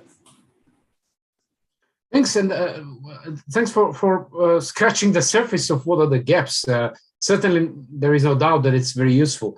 But I think what you mentioned in terms of the changing environment, where the surface is different, and then the resources. And I remember when we did last year within this Geneva Dialogue on Responsible Behavior project, we were looking at security of digital products and the industry that is producing them, and how the standards interplay with that. There was a number of gaps that were identified in implementation, which is the awareness about the standards, particularly of these new actors such as, let's say, open source community, with creating a lot of code which ends up somewhere. The SMEs that have to implement, as you said, they might not have awareness, they might not have resources, because some of those standards are costly, or costly in terms of money, costly in terms of time. It's not easy to comply. And then there is also a question of effectiveness. I mean, we see number of cyber attacks, not least SolarWinds and the others, where companies had all the compliance possible, but it didn't help because it's just, So back to the question that Monica asked, and David, you can maybe start, and then the others, how you scratch the surface. Again, how can, now Monica put it quite interesting, how can politics help standardization work? It doesn't necessarily have to be politics, but we do see that a number of pushes by the EU is driven by this security perspective, generally even geopolitical security, national security, if we wish. So what do you think, how can, let's say, particularly the European regulatory framework help implementation, the efficiency of standardization? We mentioned in pre-discussions, labeling schemes, then I think, okay, the training things, bill of materials, procurement guidelines, and so on. Any tips from your side, David? And then I open it to anyone who wants to comment. Okay, so I will refer to 2 points, and then we'll let my colleagues to continue. Regarding the open source, I think it will be problematic to enforce regulations, because the essence of the open source, that is someone or some organization or some entity has developed something that is useful. And since it's useful, other people may extend the code, and other people will use it. So these different entities expand the original code. Maybe other entities support the code, and many other entities use this code. So in this matter, I think enforcing the standard will be a problematic thing. And this can be, let's say, achieved. The security of the open source and things can be achieved by the users and without the regulator in this case, because if we will raise the awareness regarding the security aspects of the open source to the users, they will know that they should know where they are downloading the open source, who is the people that contributed to it. They can use different technologies, scanning the tool for making sure that the code doesn't include any malware, and scanning with other tools to find if the code has some vulnerabilities that can be exploited by the attackers, etc. So there are methods, and I don't know if to call it regulations or policies, but they can be achieved. The security or cybersecurity of the open code can be achieved even without the standardization. Regarding the other thing, that is, there are many standards that are overlapped. So my view is that in any particular, let's say, subject, if we had a perfect world, should be one standard that can, of course, be defined by maybe different entities that have all have something to contribute to this standard.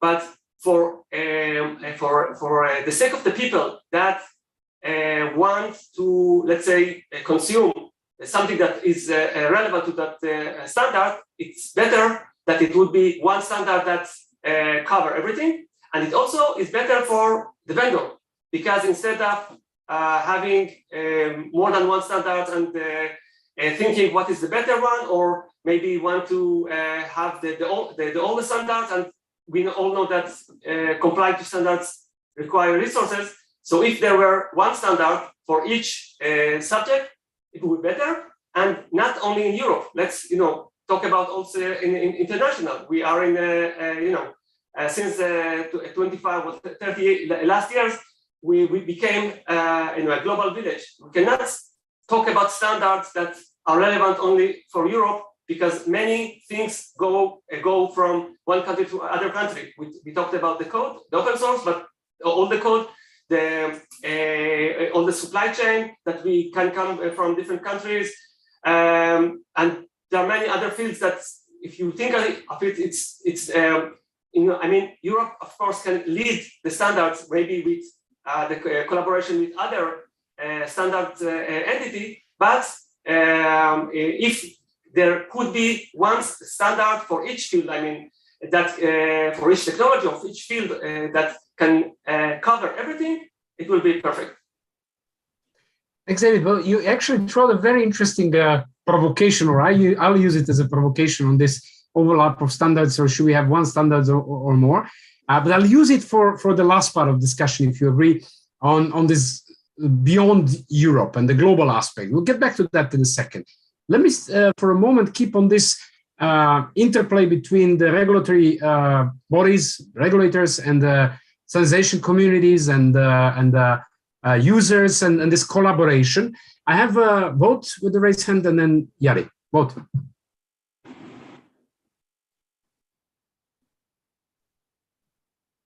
Vote. I don't know if you can unmute yourself, or we have to unmute you. Yes. Yeah. This should work. Yes. Right? Yeah. Okay. Thank you, Vlada, and hello all. I've got a very special question that, that we've been talking about these official standards. So there's basically standards that you have to adhere to, or when you adhere to, you have to go all through your organization, like with the ISO standards, and when you meet them all, then you've got this, but you're working on your own organization. There are a lot of internet standards and related best practices that are around for sometimes over 2 decades, which are totally voluntary, but are not being implemented or deployed, as they call it. So how could we assist companies and governments and even individuals to make sure that the organizations and the developers that have to adhere to these standards? So for example, the OWASP top 10 for websites, or internet standards that you can have a secure email system or a routing system. How can we assist companies and governments to demand these securities to be in place, just like they are when you buy a car or when you enter a plane? I don't have to go through all the checks myself before I can fly. So why should I be forced to do that as an individual when I buy software or an IoT product?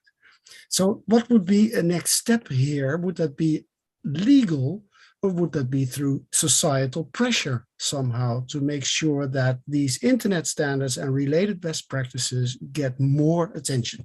And I forgot to introduce myself. I usually do. I'm Wouter Natris, and I'm coordinator of the IGF Dynamic Coalition on Internet Standard Security and Safety, which strives to deploy and widespread use of internet standards and related best practices. So thank you for the opportunity. Thanks, Walter. Very, very interesting and important question. I think you just made the whole thing even more complex. We had the big scope.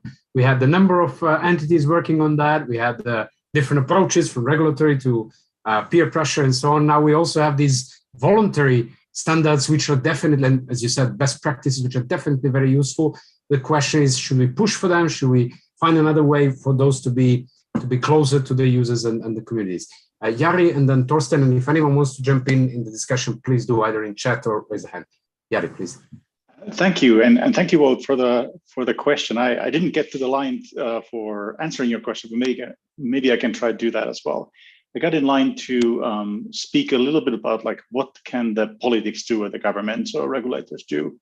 and to answer Monica's question. And I think there's two things. One is to listen and be clever, and B, think about the level at which you regulate. And I'll try and expand on both of these things. So the first thing is that the standard space is complicated, and technology is really complicated. It's not always obvious what's the right thing to pick for us in the companies to implement or governments to mandate. So it's really tricky. It's essential that we pick the right thing. And we have found that often it's the case that there's like multiple incentives work together to push something through. Very recently, the IETF published a standard on new transport protocol called QUIC, which provides many security benefits, basically encrypting more of the headers, for instance.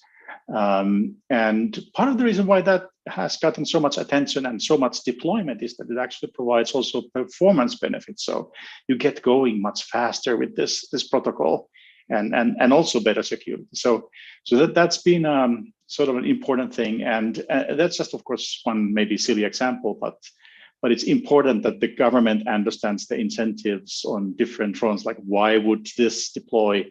Why would that deploy? Like, what is the need from the users? What is the need from the service providers? Are there any other parties that are affected? And try and understand, try and leverage those things. Then when there's a desire to provide better privacy and better performance and some other security benefits, then you have a winner. So I think listening is important, and collaboration with the basically the whole ecosystem. Then the other aspect, maybe I'll try and go towards your question. Actually, so you were asking about or you brought up that there's lots of voluntary standards. That's not just internet, but many other things. So there's some sort of government directed or official things in some sense, but there's a lot of the world runs on sort of industry or user-based driven standards, and they just choose to use them because those are the best thing that they fit their needs. And so just sort of confession, I have some internet standards that I'd like to be more widely deployed. IPv6 is one example of that. I think there's good reasons for doing that. But I think we're generalizing a little bit too much that there's these security things that don't get implemented. But it's not that simple. So routing security, for instance, is a hugely complicated topic. It's not just a question of like, why don't we, tell the companies to do this thing? It's a hard problem. So there isn't necessarily all the solutions on the table that we would need, because research hasn't come up with everything that we would need. So that's one side of it. And in other cases, there's like other solutions that are 90% of the end goal, like DNS security.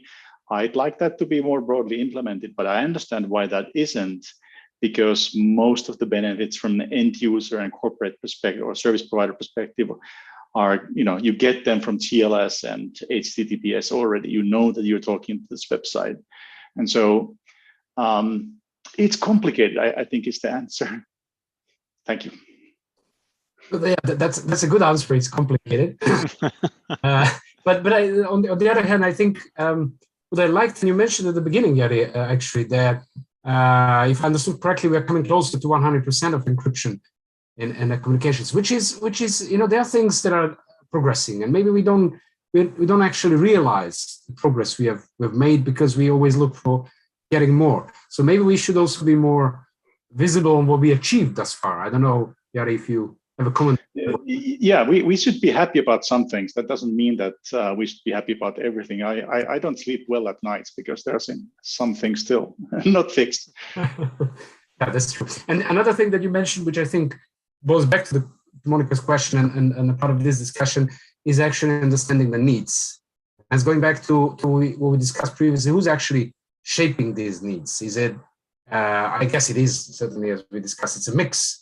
but there is more and more of the government's needs. I don't know to what extent it was in the past that much, probably not that much, because mostly the standards about efficiency of the internet and all that was mostly the geeky thing. Now the governments have their own requirements when it comes to national security, high politics, and probably this listening to the needs, what you mentioned, is really, it's complicated. It's quite a tricky thing. Torsten. Right. Yeah. So yeah. When I saw the question, how could politics help standardization work? My initial thought was really keep the dialogue, listen to the standardization community, but also, and that is not just the standards writers, the developers, but also the users of the standards.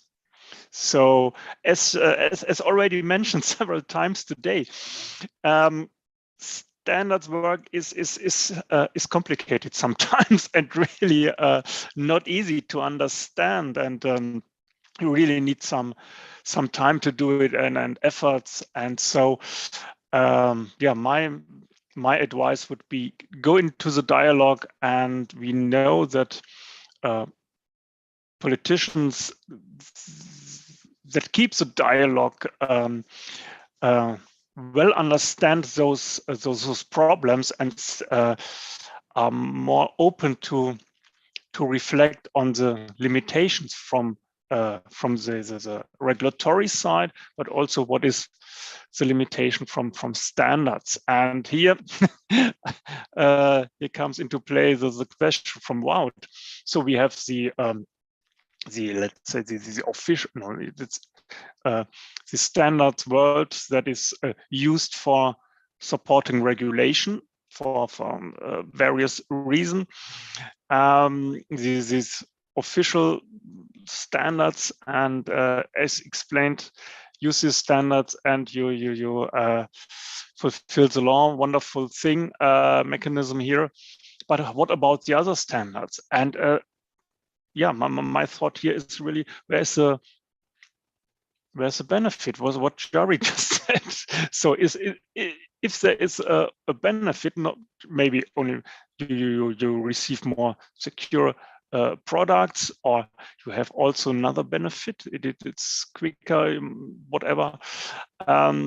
Usually, companies will take that up, or on the other hand, the procurer or even the private consumer will demand for those products who are using those standards. So that's what we see all over the place. And yeah, I agree. Also, I agree. We need to not just to look what is still to be achieved, what is still open, where are the gaps, but also on the other side, what have we already achieved? So yeah, and then there I think we will see that we did great steps in the past. All right, there's still a long way to go, and this route will never end, because technology develops all the time. So that's the big challenge here, especially here in cybersecurity. So a product that is seen as secure today, maybe not tomorrow, because then a new gap or a bug is discovered and used for a criminal attack. So there is always a moving target here. So that's really a challenge also for the standardization world. That's interesting, because that's something the politics might not be always able to catch. It's so fast changing environment.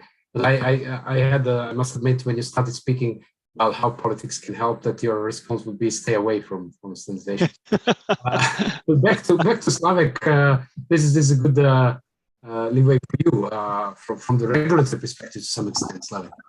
Yeah, thank you for this, because, well, basically I wanted to jump on this question of whether the standards are voluntary or mandatory. So basically the beauty of standards is that normally they are voluntary. So it's something that people would like to use normally, unless it's a company that has like predominant position on the market that actually don't care about any standards, let's say. But standards help for, well, achieving interoperability, about achieving like the common ecosystem in cybersecurity, and so on and so forth. So unless the regulations actually require to use specific standards, they should somehow advertise themselves, in my mind. Well, Europe has established this cybersecurity certification framework, and also here certification of cybersecurity devices, products, services, and so on is voluntary unless mandated by other legislation. For example, until now, there's no examples of let's say mandatory certification for these entities, but it might come one day. And whether this helps, I don't know, because, well, also it was mentioned that standards are something that are, well, depending. I mean, technical standards might differ, but let's say organizational standards usually are stable in time. This is also what I said in my first intervention. It's something that is somehow reliable and can last for many years. Of course, practices differ, and the good practices and so on. So, for example, for fulfilling the standards can differ, but still the standards are a little bit above. I mean, it's a layer above. So when it comes to like mandating standards to be used, not sure if it would give a good result. On the other hand, for example, certification framework that is based on good, reliable standards is something that certainly can contribute to cybersecurity. And another thing, also the question of these private standards was mentioned here. So technical specifications issued not by official standards developing organizations. The practice shows that working on real standards takes a lot of time. So from the beginning of a new work item until the development of the standards, sometimes it's even 2 years then can elapse. 1 year is kind of a minimum, while this let's say technical specifications or guidelines that are developed among a smaller number of stakeholders are much more agile. So it means that they can be produced in much smaller time and produce equally good results in some places. So the Cybersecurity Act, so the main act of well, establishing the, for example, certification framework in Europe, does not really foresee. Well, does foresee to some extent the use of these specifications, but I think that this is something that needs closer look as well. Thank you, David.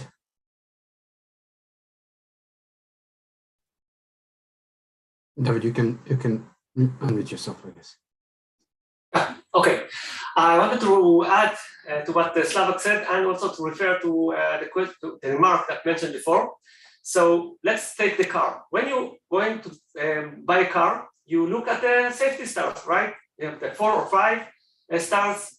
And according to this and according to your budget, you decide if you want to invest the required maybe additional money to get better safety. But this is not the case for the cybersecurity. I'm not sure, but if you're aware of this, but today, in any car manufactured from even 2 or 3 years ago, even if it's not autonomous, I mean a regular car, there are between 30 to 150 little computer ECUs. And this makes the car very vulnerable because these components communicate with each other and also with the ongoing in progress infrastructure, the lights, the signals that are all becoming connected. So there is the security, the cybersecurity of the car is not less important, let's say, than safety, because if an attacker will manage to attack a car, it can also make the same damages that an accident can cause. And today there is no anything that first of all lets the user know that what are the cybersecurity, let's say, stars or the score, and there is no regulation. So in this case, I think two things should be done. One is awareness, like the safety stars that has awareness. The users should know that there should be also cybersecurity score or stars or whatever that implements or presents what is the cybersecurity score of the car that they are going to buy. And second, it of course the regulator. Some of the safety are optional, and some safety things like airbag, etc., at least in many countries, are by the regulator. The car should have this and this kind of safety things. So I can give an example in Israel that a few months ago, a law has approved that any ITS, I mean not cars, but also any transport intelligence system should be checked against cyber attacks, and the regulator will give it a certification that this system has gone under relevant attacks, let's say, cyber attacks, and passed all of them. And then it gets the certification, go to the road, and I think this is the path that the cybersecurity, for instance, for the ITS should go, and again, it can be generalized to other domains of cybersecurity.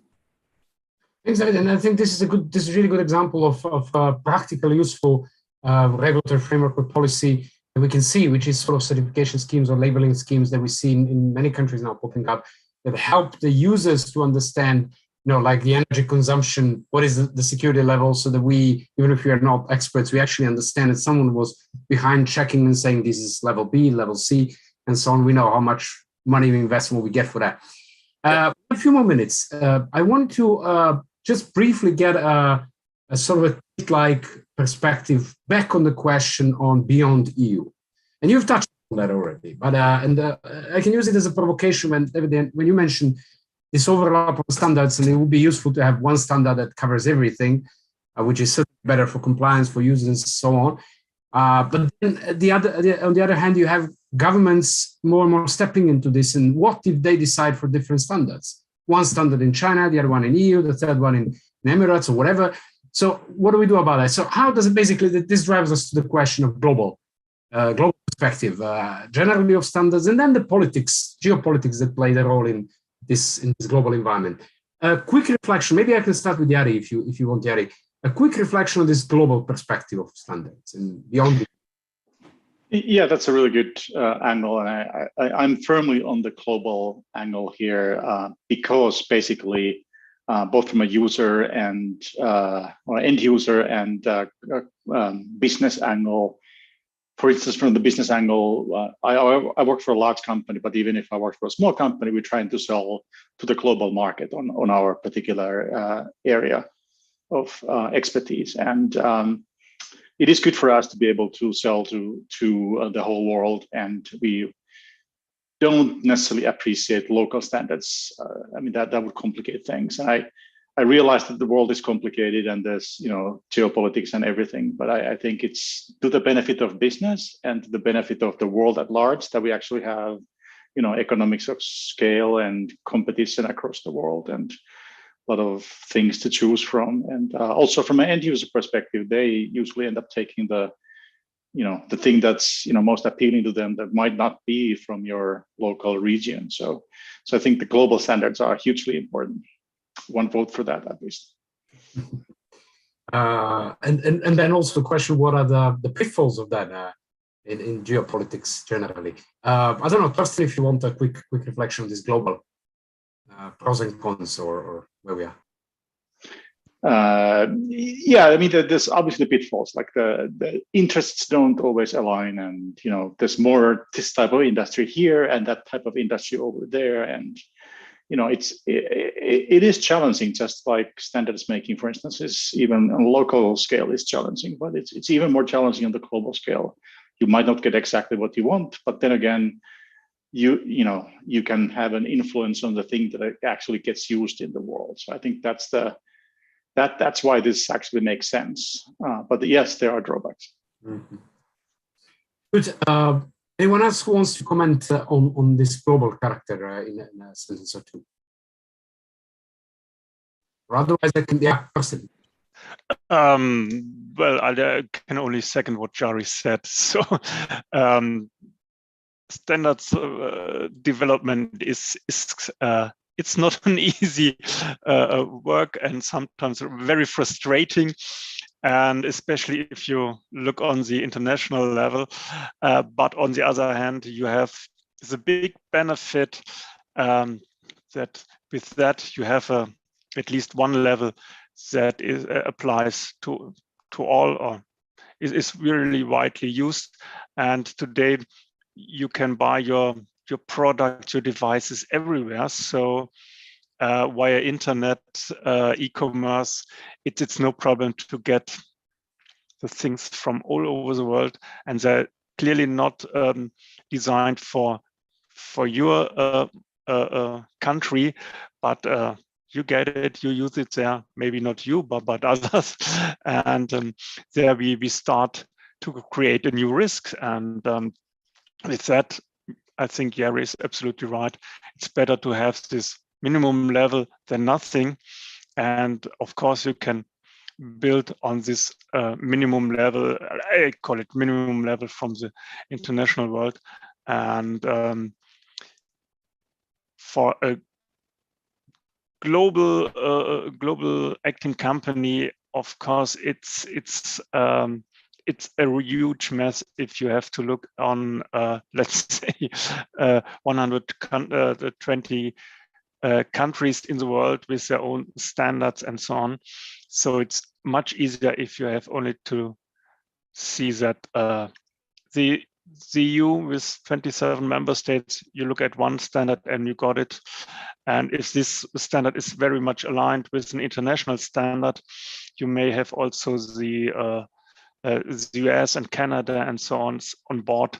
So that makes life much more easier. And I think the risk to produce a new gaps in your product or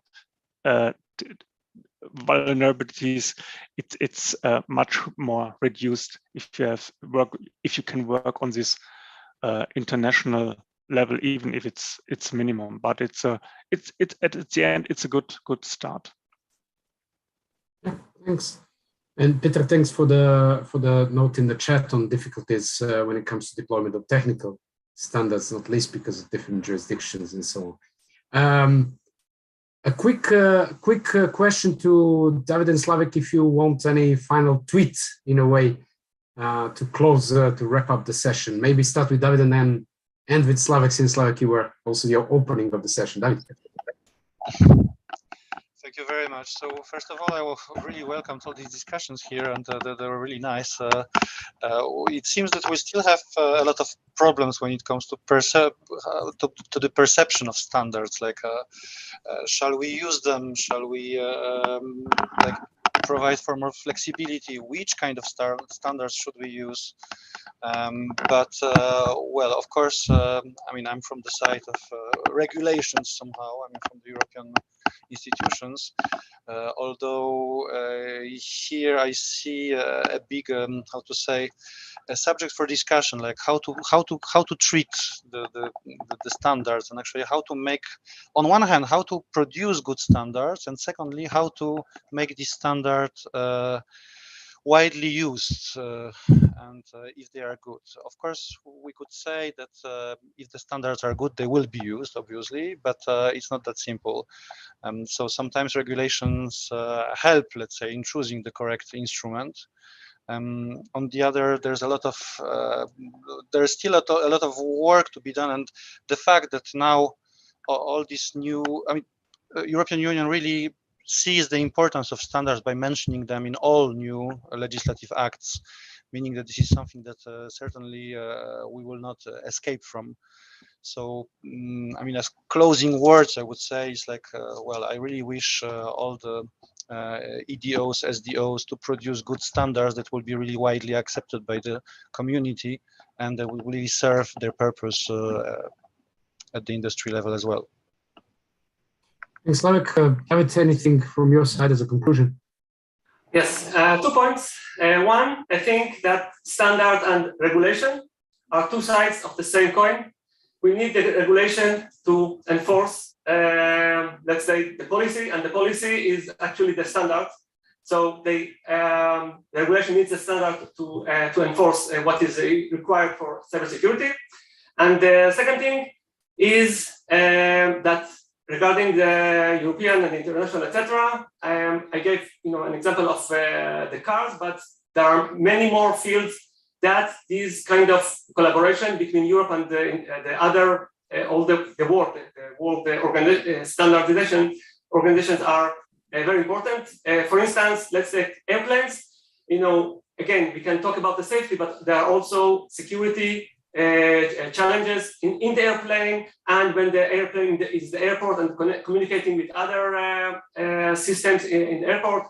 Whereas I started with the cloud. So when you are accessing the cloud and something happens, you need a forensic analysis, but the cloud is not placed in one place. It can be in many countries and it can be all over the world. So I'm not saying that it's easy, but the collaboration between the whole organization and all the countries is very important, so that we will have the relevant standards that can be applied to any country all over the world, and we need a regulation to enforce those standards. It serves as a good conclusion, and there's a couple of other points in the chat. Maybe we conclude with this half-provoking question from Desiree. Can we conclude that current technical standards deployed more widely would have a better success of winning the global deployment because it's better for everyone, or the economic factors have a strong role? We'll stop there. I'll just remind everyone that there will be a report from this session on the Digital Watch Observatory and EuroDIG. So I hope you'll get the gist of discussions anyhow, and there will be recording, I'm sure, as well, for those that might have missed, so we want to get back. I want to thank to all of you for joining, certainly the organizers and the hosts in Trieste, and well, I hope those of you in Trieste will get some wine or Aperol after this. Thanks all for joining. Thank you. Goodbye. Thanks. Bye-bye. Thank you. Bye.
by the whole group.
Hello, everyone. This is Sophie coming to you from Trieste. Can you hear me?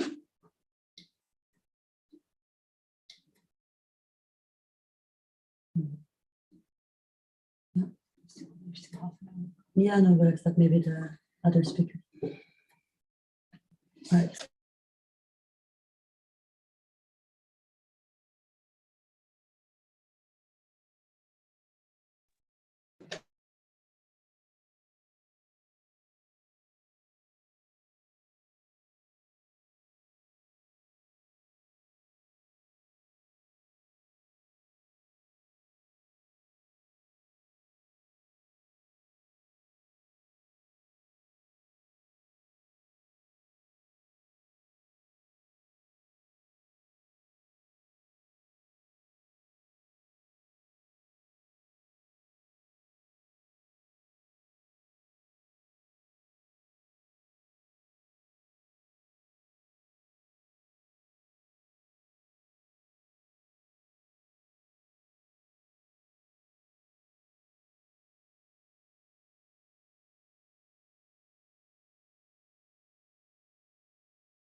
Hi, Thomas. Can you hear me? Yes, hello, I can. Okay, fantastic. I couldn't do the test earlier, so good to check. Thank you very much. I hope we can. I see a few of us here already. David, Eka. Yeah. And this is Sophie speaking from Trieste. Are you able to hear us? Again, this is Sophie from Trieste. Can you hear us? Yes, hello, we can hear you, Sophie. Perfect. Hi, everyone. Can you hear me? Yes. Yes, hello, we can. Great. Thank you. Thomas, Walter here from Trieste also. I'm in the main room. Your audio was a little bit lagging, I think. Could you just say something, count to 10 or something? Hello, I'm trying, testing. Is it better? It's good now. Thank you. I mean, yeah, hello from Kigali, Rwanda, you know, so I think it's like, you know, different people from different areas and places, you know, so, you know, we still need those, you know, submarine cables directly between countries to ensure that there's no lag, no? Exactly. Thanks a lot for thanks a lot for joining the session. I'm looking forward. I'm sure it will be a great one. You can hear me from Brussels, I hope. Hi, David. We can hear you from hello. Hello to Brussels.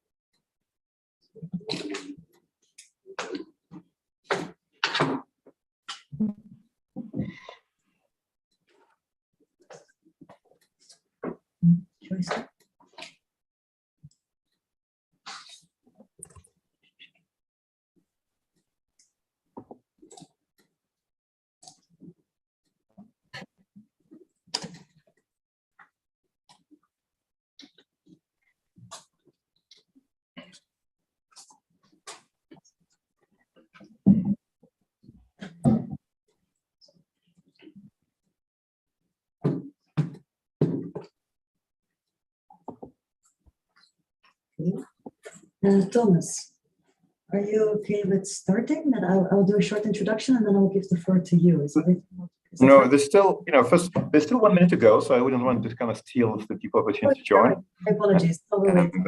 At least, as per my kind of computer laptop, now it's exact time, but maybe let's give another minute. Yeah, so we have now, you know, for a couple of more participants to join.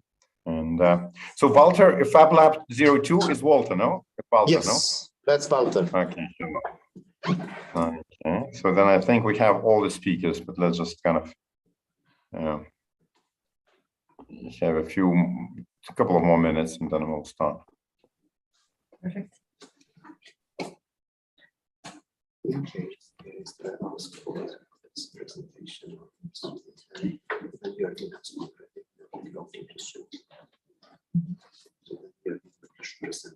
In case there is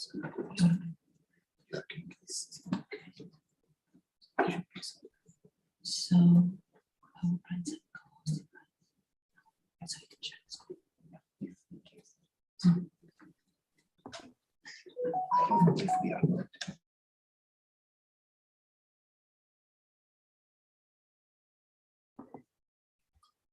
Okay, I think when we start, it's 1 minute past.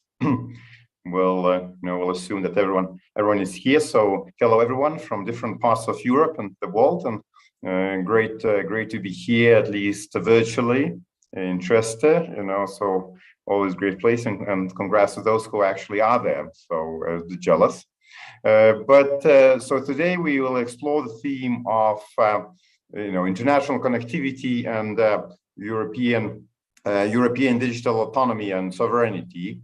You know, so how to strengthen this, what it is, you know, whether by connecting to others we actually strengthen it or we weaken this, and what are the specific actions that European Union as such, you know, including European External Action Service, European Commission, as well as different national authorities are doing, you know, and also countries, other countries in Europe as well. So we have a very great we have a great panel to explore this topic with.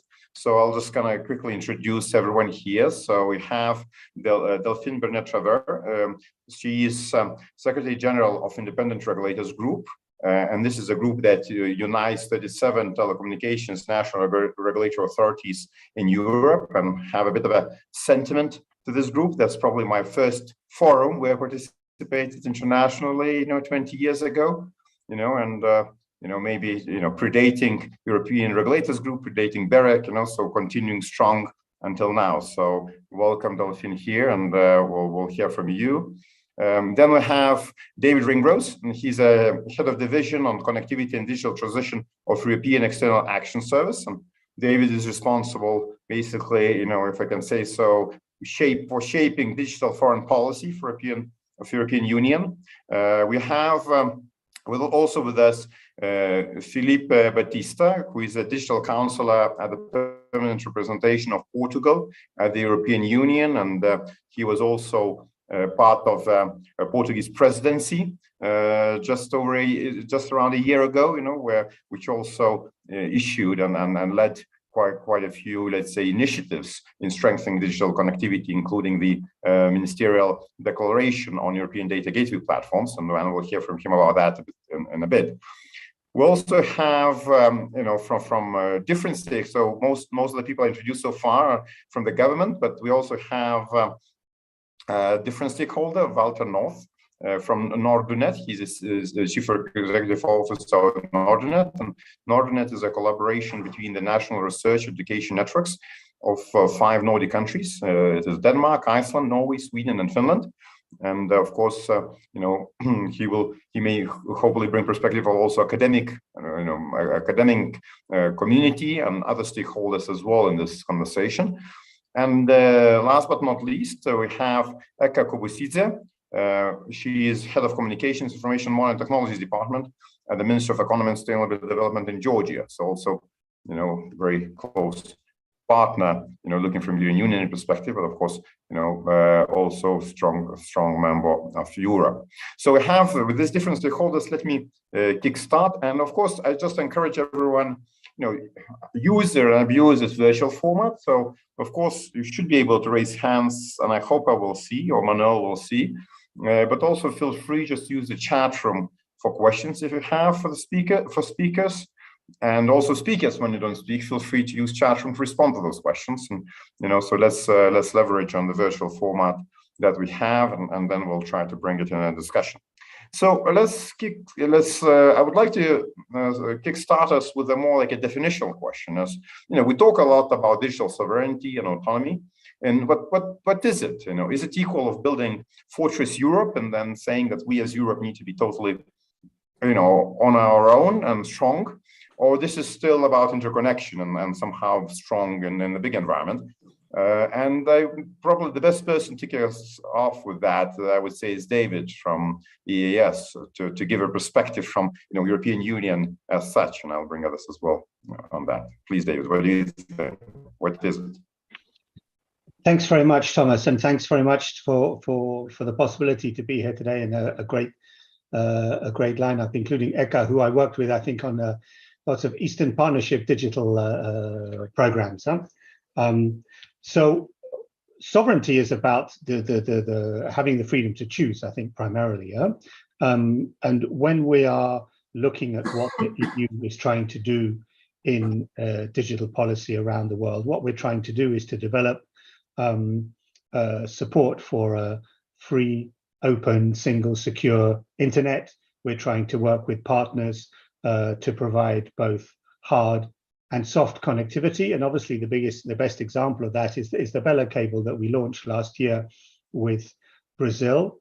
And the great thing about the Bella cable is that it's not just a piece of hard infrastructure linking Europe and Latin America, but it's also a piece of infrastructure with the GDPR on both ends.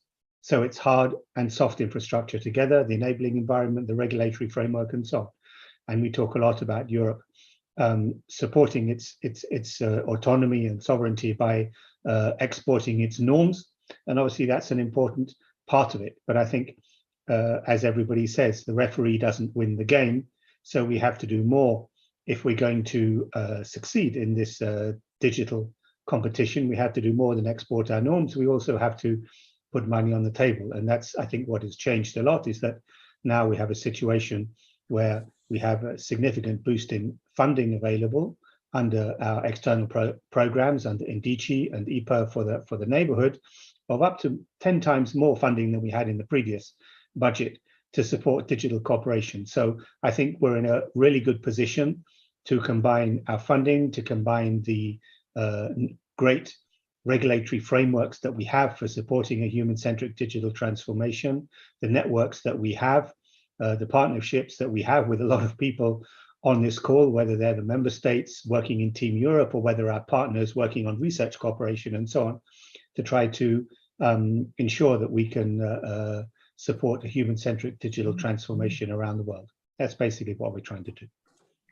So thanks a lot, David. So it's a lot about, not only about us closing off, but I understand us linking up and then seeing how we can leverage that. And again, this is from European Union looking outwards. And Delphine, maybe I could bring you in a conversation as well, you know, as someone who represents or combines those views of different national regulatory authorities, you know, so inside, what is it sovereignty for you? Thank you very much, Thomas. Thank you, EuroDIG, for the invitation. It's a great honor to share such a distinguished panel with you today. And thank also for the strategic questions, Thomas, because the content has been well explained and displayed by David. I just wanted to share with you what I think important, which touch upon the political communication. And the narrative is extremely important to support very concrete action you have, and that has been very well done by the EAS and the European Commission launching this Global Gateway, and all the efforts provided by the Portuguese presidency in its time.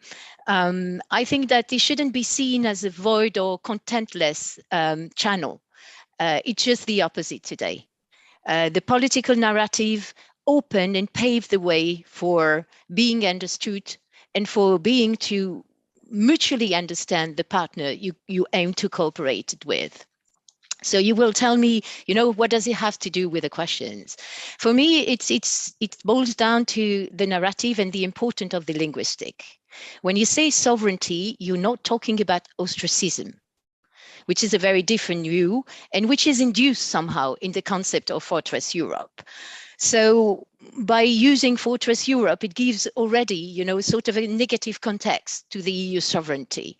And to me, it's extremely important, if you have ambitions, that you are autonomous enough to use the words that you fully support and fully reflects your ambitions, and that you're not ashamed of it. And that you don't let the others describe your ambitions by concepts that you didn't share or that you never intended. And I think this is really, really important. So why do we need it? Also, the other questions you've asked, why do we need this digital sovereignty? Is that digital doesn't know any frontiers. And this is why the telecoms regulators works together under an EU umbrella organization, which you mentioned before, BEREC, but also extend the cooperation, and I think extremely important, with other regional telecoms regulator organizations, such as EuroDIG, which has been mentioned by David, and of which ECA is a fantastic representative today, but also to others such as EMERG or Regulatel. And this all potassium seems also to indicate that with no frontier, digital is also very pervasive to our everyday life. With all the risk and pitfall, it also charged with it. So we have to defend this digital model that supports and embeds human-centric values. And there is no choice then for the EU than to be absolutely sovereign and ambitious and autonomous enough, so to be able not only to constitute our own way, but also to share it with like-minded partners all across the world. And the need to be able to well formulate our ambitions, which are not somehow colonialist or invading or ambition in that negative way, but just the way to reach hand. And I think that the fact that we include infrastructure dimension in the Global Gateway initiative shows that we want mutually sovereign enabling instrument via this initiative. So thank you very, very much, Delphine. And indeed, you demonstrated how there's different, different formats, and different kind of different formats of regulatory bodies, different formats of countries, kind of around that. So even if we were to talk about Fortress Europe, what is that Europe that we're trying to build fortress around? So it's clearly it's much more interconnected that we talk. I don't know. Because Eka, you've been mentioned quite a few times, so I don't know, I would love to kind of hear from you as well, from this different perspective, from EuroDIG perspective, from neighborhood perspective, how do you see this European sovereignty, or digital sovereignty discussion? Does it feel exclusive for you, or it feels inclusive for you? What's your view about that?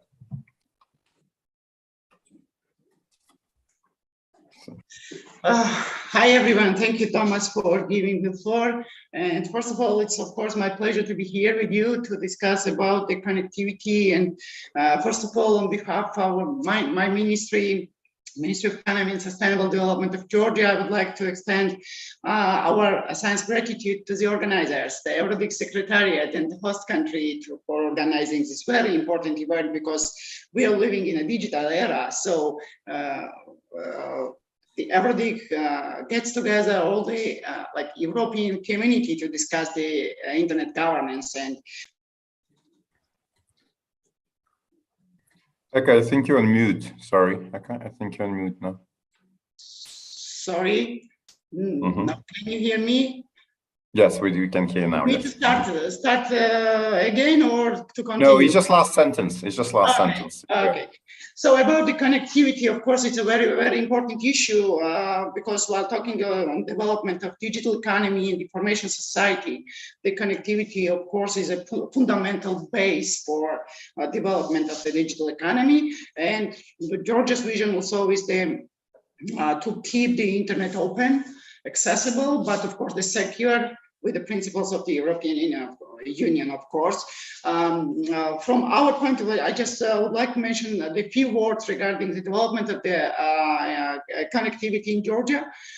Georgia has the international connectivity gateways with all the neighbor countries. It is like submarine, undersea connectivity, and terrestrial as well. Links to Bulgaria, Russian Federation, Turkey, and pass through the connectivity to neighbors such as Armenia and Azerbaijan. So we have like gateway with all our neighbor countries. 8 international carriers, carrier companies use those cables to carry transit traffics across Georgia to link Georgia with a global internet, of course. And it is also our one of the main strategical priority to develop the international and local connectivity as well. As you may know, by the support of the European Union and the World Bank Group, by the ministry was elaborated the National Broadband Development Strategy and for 2020-2025 and its implementation action plan, which was elaborated fully in accordance with the European Union's Gigabit Society program. And one of the main priority direction under this strategy and under the government program for 2021-2024 towards building the European state is the development of course, the international connectivity. Georgia can serve as a conduit between Europe, Middle East, and South Asia, and the other to the Central Asia as well. The existing situation with regards to the digital infrastructure along the international connectivity roads provide the opportunity for Georgia to develop its position in the regional and global international IP connectivity and data centers, and sharing the border with Europe via Black Sea. Georgia is well positioned to participate more actively in the market by foreseeing opportunities to develop connectivity corridors in a short term between Europe and Middle East, and as well as in a long-term period between Europe and Central and East Asia as well.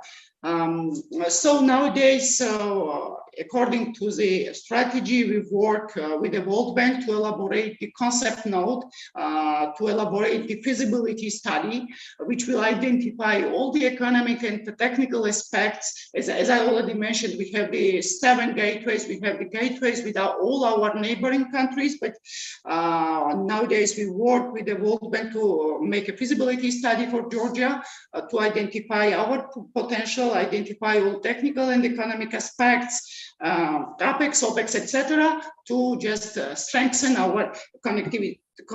And I very much hope that the European partners will support us in this process as well. And all those issues are based on the European vision, of course. Thank you. So thank you very much, Sheka. And we already heard quite a few of very tangible examples of strengthening connectivity, and I think we'll come back to more of those. And as you say, using geographic position to be a link between different regions, and I think that's again emphasizes this theme of today. I think interconnectivity rather than fortress. I would like us to lift again a little bit back to the concept of the international connectivity as a means of strengthening digital sovereignty and Europe. And Felipe was mentioned before, this Portuguese presidency, in which it was a bit pushed, this concept that strengthening European connectivity with others. So what instigated that, and maybe you could explain, what actions were taken, including from ministers, and what follow-up do you foresee of that and impact of that as well? Thank you. Thank you so much, Thomas. Good to see you again. Good to see everyone. Good friends that we've been working together for a long time. And of course, thank you for the invitation. It's a really pleasure to be here and share some thoughts with you. Let me start from the beginning. That's a good question, but I think it's important to go back a little bit in time in order to understand where did we come from and where are we arriving, or at least are we landing, that will enable us to bigger flights, I hope. So when we first start to prepare the Portuguese presidency in 2021, we were faced with the Commission's communication on shaping Europe's digital future, where we didn't saw any reference regarding international connectivity, or there was it was very untapped, that topic. And for us was kind of strange, because the communication was brilliant and pinpoint all the important topics that could lead Europe to the major goal that the Commission wanted to propose, which is to lead digital economy worldwide.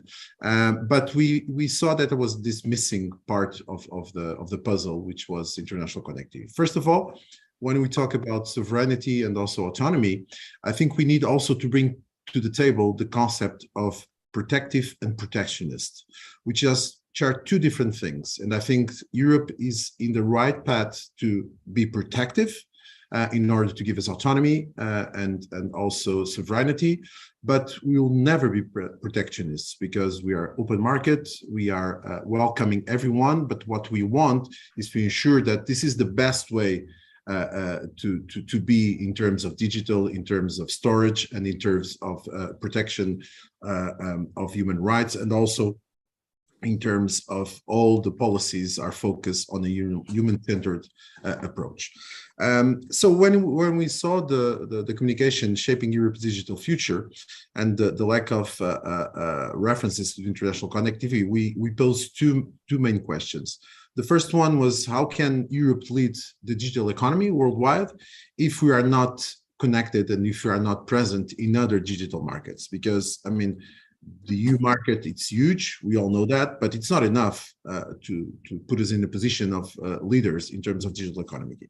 The second question that we came up with was, if Europe is also trying to be a world-class digital hub and a trustworthy country in terms of data storage, we need to be connected to other continents. And we also need to ensure that we are resilient and redundant in terms of connectivity in Europe, because the massive amounts of investments that we're facing now in very high capacity networks, in the 5G corridors, in the 5G per se, will not be enough in order to ensure us that we'll be resilient and we'll be redundant in terms of connectivity, to ensure that all the data that we're going to receive and send around Europe will be protected and will be also very swiftly moved around the different member states, taking advantage of the data knowledge that we're trying to build, along with other initiatives like the GaiaX, for instance.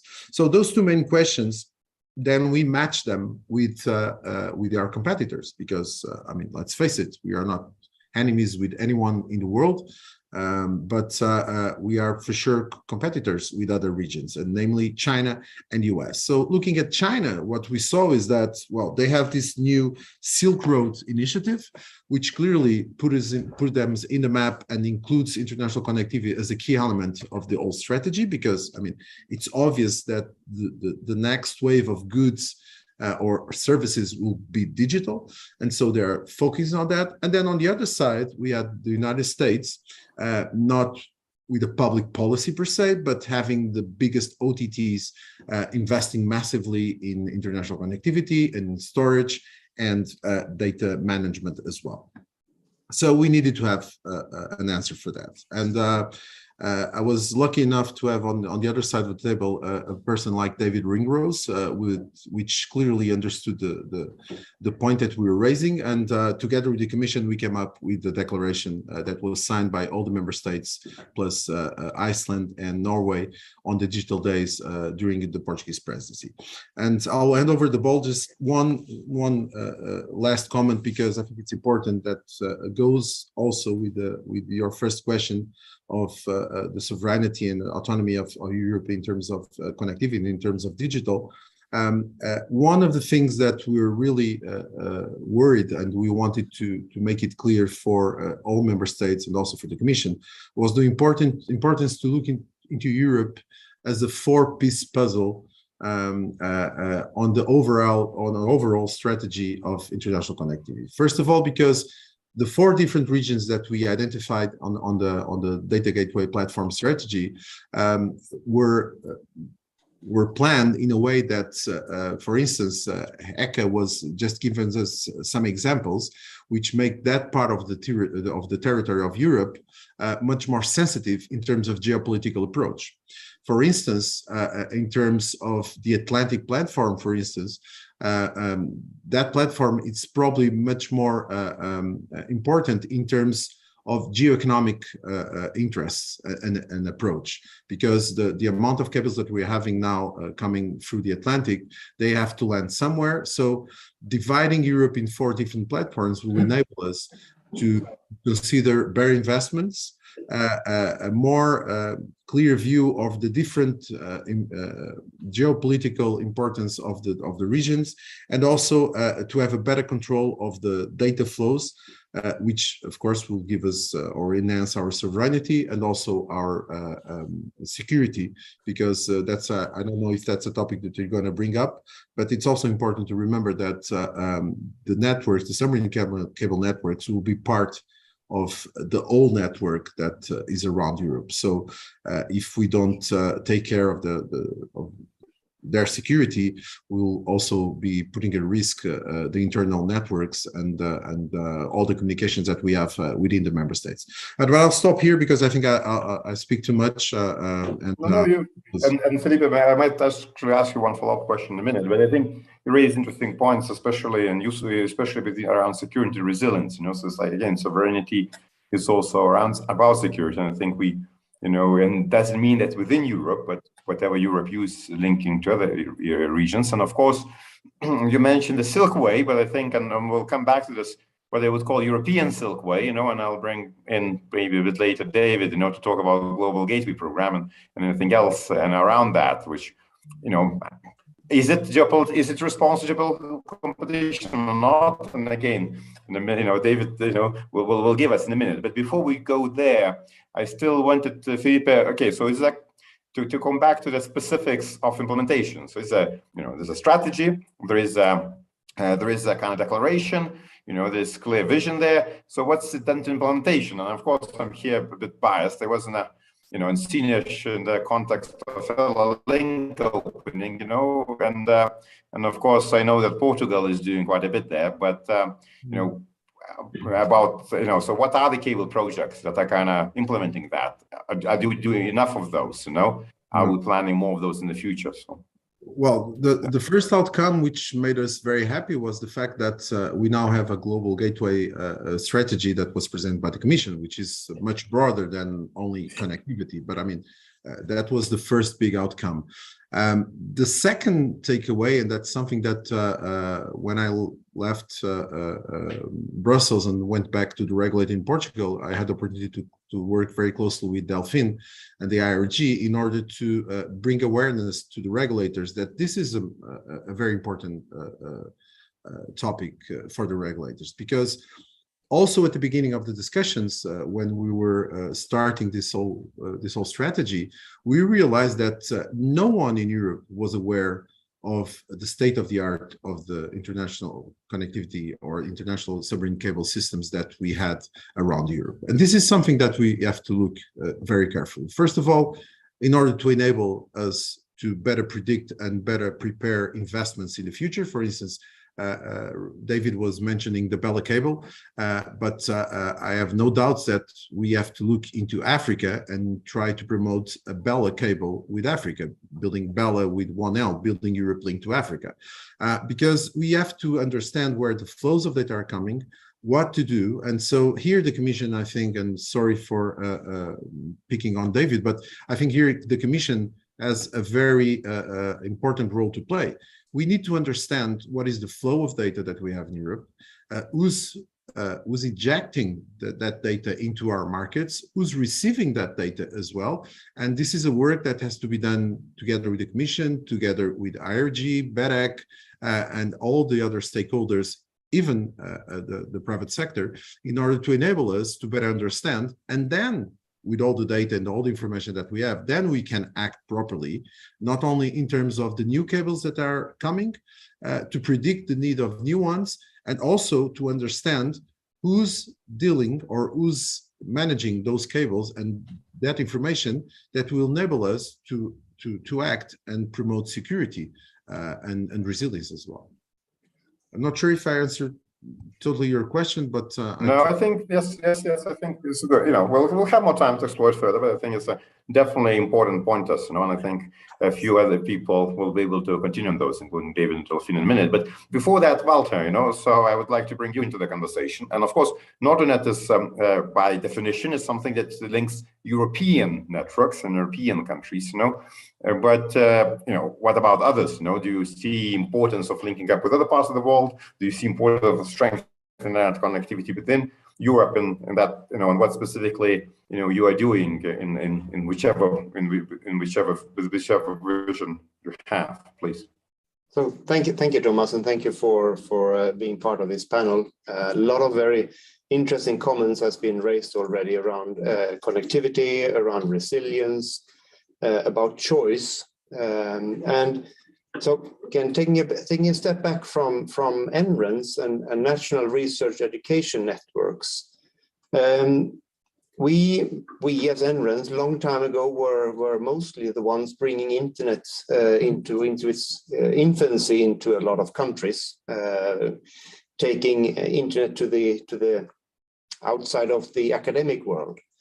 And for us in the NREN space, collaboration has always been key. It has always been vital for the academic community to be able to reach and to talk to other researchers independently of where they are located. So this Fortress Europe is a concept that I feel a bit strange to. I'm more seeing Europe as an island, and we need to make sure that the island of Europe has good connectivity to all the other different islands in the world where we have. And the academic sector faces the same challenges in all over the world. One of them is definitely connectivity. So Thomas, connectivity is vital for the academic sector. When the academic sector has good connectivity, things happen. They start to use it and start to utilize it in ways that we didn't envision before. coming up with new and innovative ideas and solutions. But connectivity don't stop with the researchers. So it needs to be well connected also outside of the research community. Otherwise, we will just bring one submarine cable system into a country and that will stop. But Thomas, to reflect on your question on the connectivity. So yes, Nordnet is part of the Nordic countries and we interconnect all the Nordic regions. And I think it was David, you mentioned earlier, choice or resilience is important. And we fully agree. We have seen that having only a few connections is not sufficient. There are disturbances, there will be issues. And when you only have 1 or 2 or 3 connections, that can create an issue.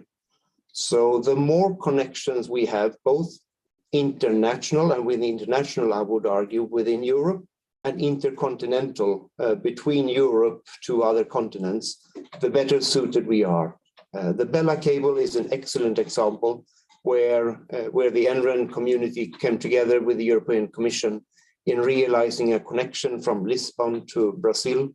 I had discussions with the Brazilian NREN, and they are looking at a connectivity from Brazil to Africa, strengthening their own resilience in this sector.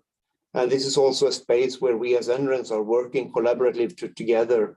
Japan have a connection to Europe. We have shaken hands, and then we are exchanging that connectivity with each other. It's all about making sure that we have more choices and more options, and that we're not locked into a few of them, because then that for me spells troubles in the future. Thank you. So thank you very much, Walton. Actually, Philippe, I see the hand up, so maybe I'll immediately jump to you to have some interaction. The hand up was just clapping because I fully agree with Walter. And that's cool. Also one of the main reasons why we came up with the whole concept and the topics I was raising, the need to better understand the connectivity, where do they land, where do they go? We need more connectivity. Great, so thanks a lot, Philippe. And indeed, you see, with good use of interactive features, so encouraging everyone else to do the same. So, and thank you very much, Walter, for highlighting it's not about island and the ocean, it's about the interconnectivity and ensuring that even the islands are interconnected. And thanks for highlighting the work. But Philippe also in his previous intervention mentioned some of the topics around international connectivity that regulators may want to look into or not. And again, as a regulator, for quite a few years or decades, I have to say that, especially when in Europe, it felt like sometimes, especially some time ago, that we'll mostly focus on domestic connectivity, maybe inter-European connectivity through roaming and then inter-European calls and stuff like that. But the topic of the kind of international connectivity and it wasn't very, at least on my desk, wasn't a very common topic. It was much more common, working in other regions, from Middle East to the Caribbean and to the Pacific. So, Delphine, maybe I want to bring you in. How important is international connectivity for the regulators?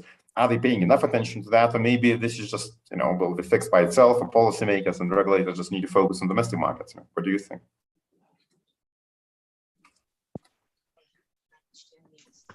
I think, Thomas, this is always the same. You have certain countries more happy than others to certain questions. And we have to remember that the topology and the toponymy of the country, of the EU country, are very different. Some of the EU members are island. So Iceland knows about this external connectivity being connected with their domestic connectivity as the same issue or as the same topic, right? It's more seamless than in other country. You might also think about that country that have highlands, which are part of their territory to connect also. So here again, what is domestic connectivity? What is international connectivity? Sometimes the line blurs. And with the comments made by Felipe, it clearly shows that ANACOM is the leading regulator in looking into this, but not only. This is true that international connectivity is more of a recent topic, I would say, compared to others. And but it definitely connects to all the topics that the regulators are used to have, which are connectivity as in the global appreciation of the term, but also about how to interconnect, what are the resilience and cybersecurity dimension also connected to the questions that we slightly touched upon before while discussing. So a number of things are very familiar to the regulators. And I think it's just about lightening and creating the awareness about how strategic it is. Because again, they shouldn't be left to big players, regardless of where they're coming from or nationality, and then end up realizing that a very important segment of the connectivity has been left outside the discussion. So I think it's coming up. Some, of course, are more aware than others, as just described, because of their geography and topology.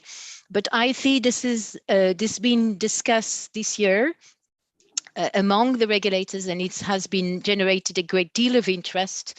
And then awareness will not be left at the state of awareness. It will be pushed forward via different cooperation and certainly different, more structured actions to be taken in the future. So thank you very much, Delphine. So clearly we need to pay more attention. We're starting, but it's still on the road. So maybe, I see a few questions here, and maybe it's good to kind of, bring in some more people. So the first, I know with the question in the chat, but let's just a little bit of a pause on that. And I know that there is a question from the on-site question participant. So maybe we could bring them in and ask the question. So I don't know how that technically works, but hopefully there's a microphone to be given. Well, definitely. I hope you can hear me. I'm in the FabLab. I'll raise my arm so that you can see me. So yeah, my question was regarding not necessarily infrastructure, because that's what we have been debating so far, but mostly how we can use data across countries, and now that can leverage also some positive economic impact. So we see initiatives such as the European Health Data Space that allows us or foresees the possibility of allowing us to use data across countries and within the countries themselves, of course. My comment, which obviously my question was directed as a general comment on how do you foresee these infrastructures to be leveraging that usage of data. Of course, this is important and it's directly linked. But would you say that these infrastructures are aimed to target this matter, or is it something independent as we have been discussing so far? Because I do foresee that this could be definitely an end goal. So what would your opinion be on that part? So thank you very much. And I think it's very interrelated to the question, at least in my perspective, interrelated to the question on the chat as well about interoperability and the use of the data. That was me. That was your question as well. Sorry. Good. Yes. You see, so okay. So I'm listening. And that means I'm listening and reading well. So thanks a lot. So look, so I see David's hand is up, and maybe so we'll start with David and then Felipe maybe next. Yes, David, please. Nice to see interoperability of physical and digital ways of putting your question as well. I think it's an important question, and it kind of responds also to what Felipe was doing about the EU looking at where the data is coming from, where it's going, and where it needs to be used. And I think one of the first big initiatives that we did was the EuroHPC, the High Performance Computing Program. And you see now that things are being rolled out.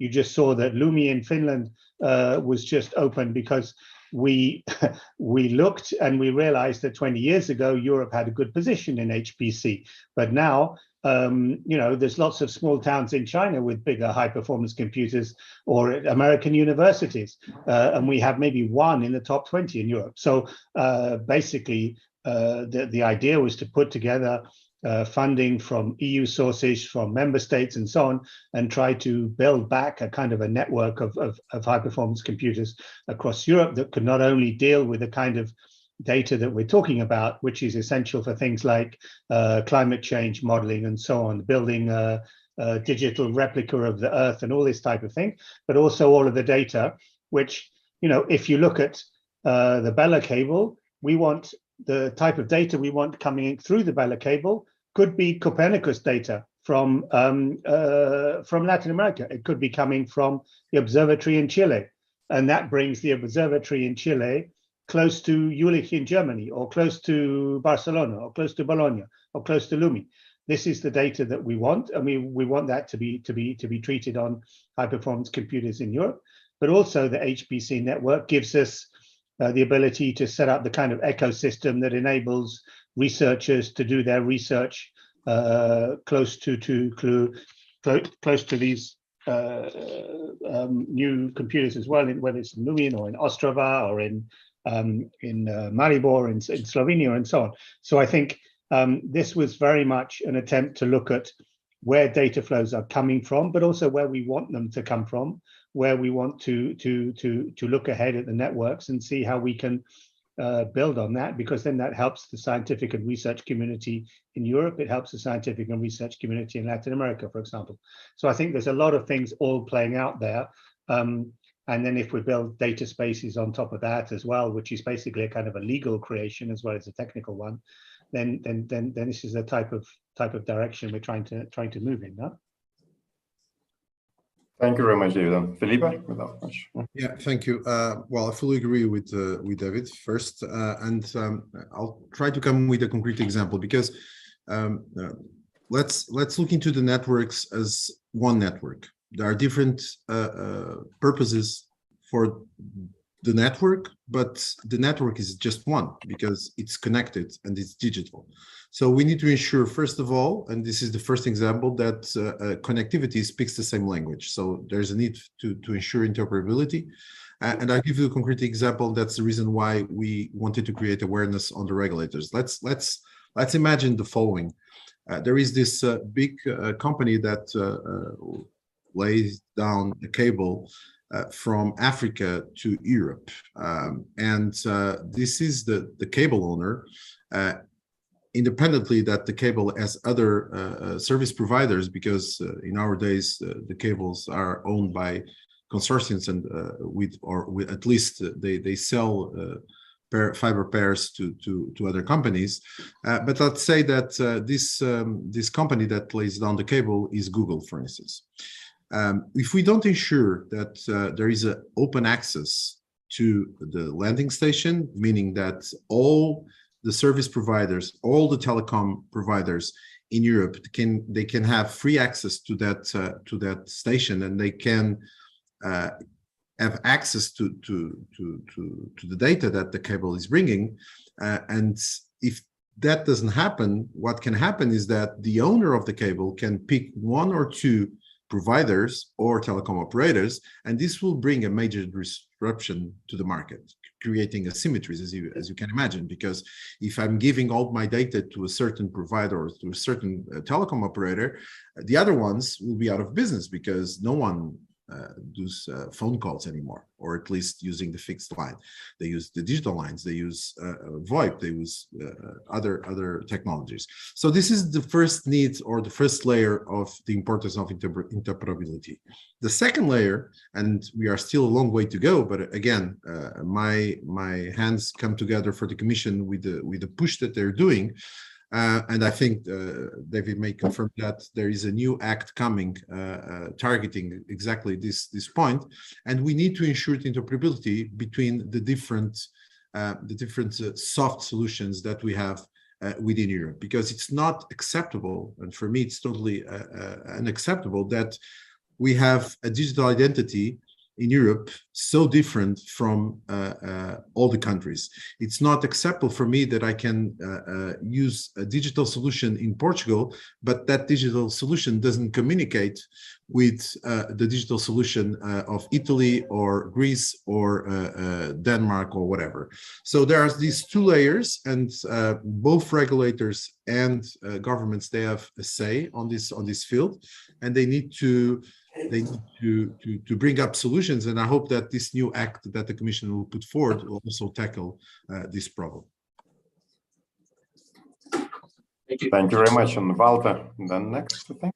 So it was a quick response to the differentiation between connectivity and data. And I think, David, you mentioned already the EuroHPC, and that was one of the areas that we see in the academic, that 20 years ago, the compute and the storage facilities, they were very, very tightly tied together. So you were a researcher, you were doing something, you saved the data, it was close to where you had the compute capacity. What we're seeing now is that there's a lot more of movement of data. So you have your data, you do your work, and then you move it away to some other place, you store it at your university, and the data is moving much, much more. And that puts a lot of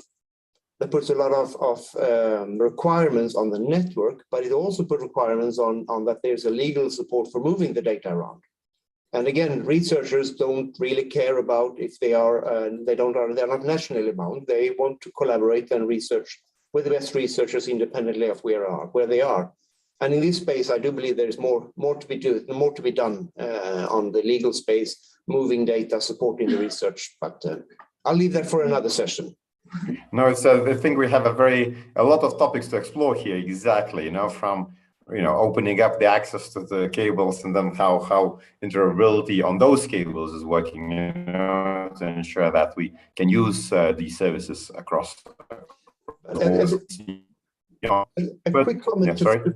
quick comment to Felipe also, that in the NREN space, your example of the commercial providers has been something that the NREN and the research and education sector has always been very careful about. For us, it is important that the researchers has the best access to all the commercial providers, independently if it's Google, Amazon, Microsoft, Apple, or anyone else. So the research and education space are always trying to have an open policy connection where all the cable systems that we bring in are openly connected to all the commercial providers and everyone else, so that we don't get this lock-in effect, because that is detrimental.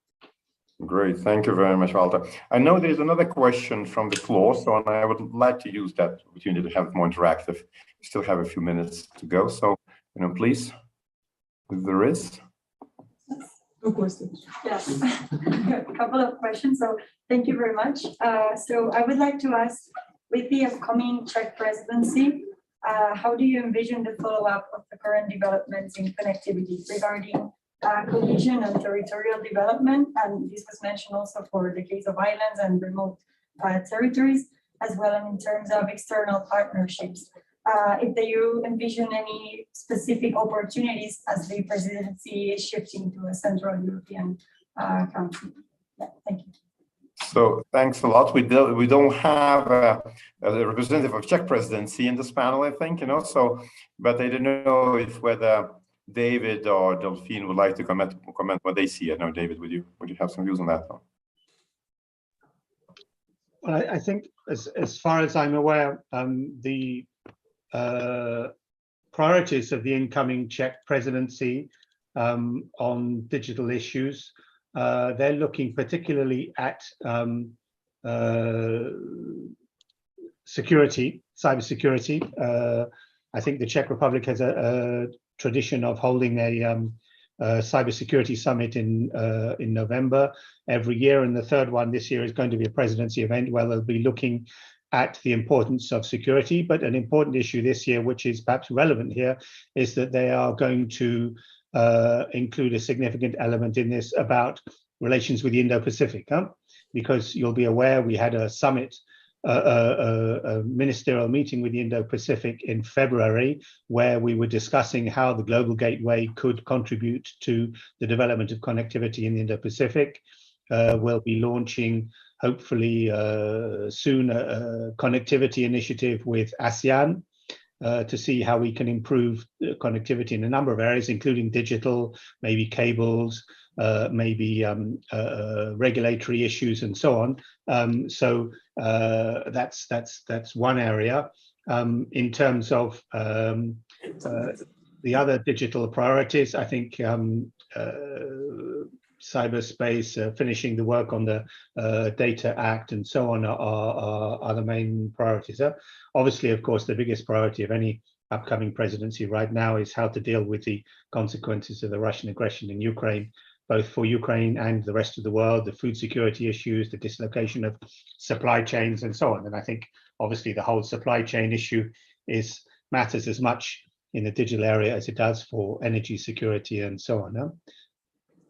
So thank you very much, David, for this overview, and indeed reminding us that some big issues around in the world that are happening.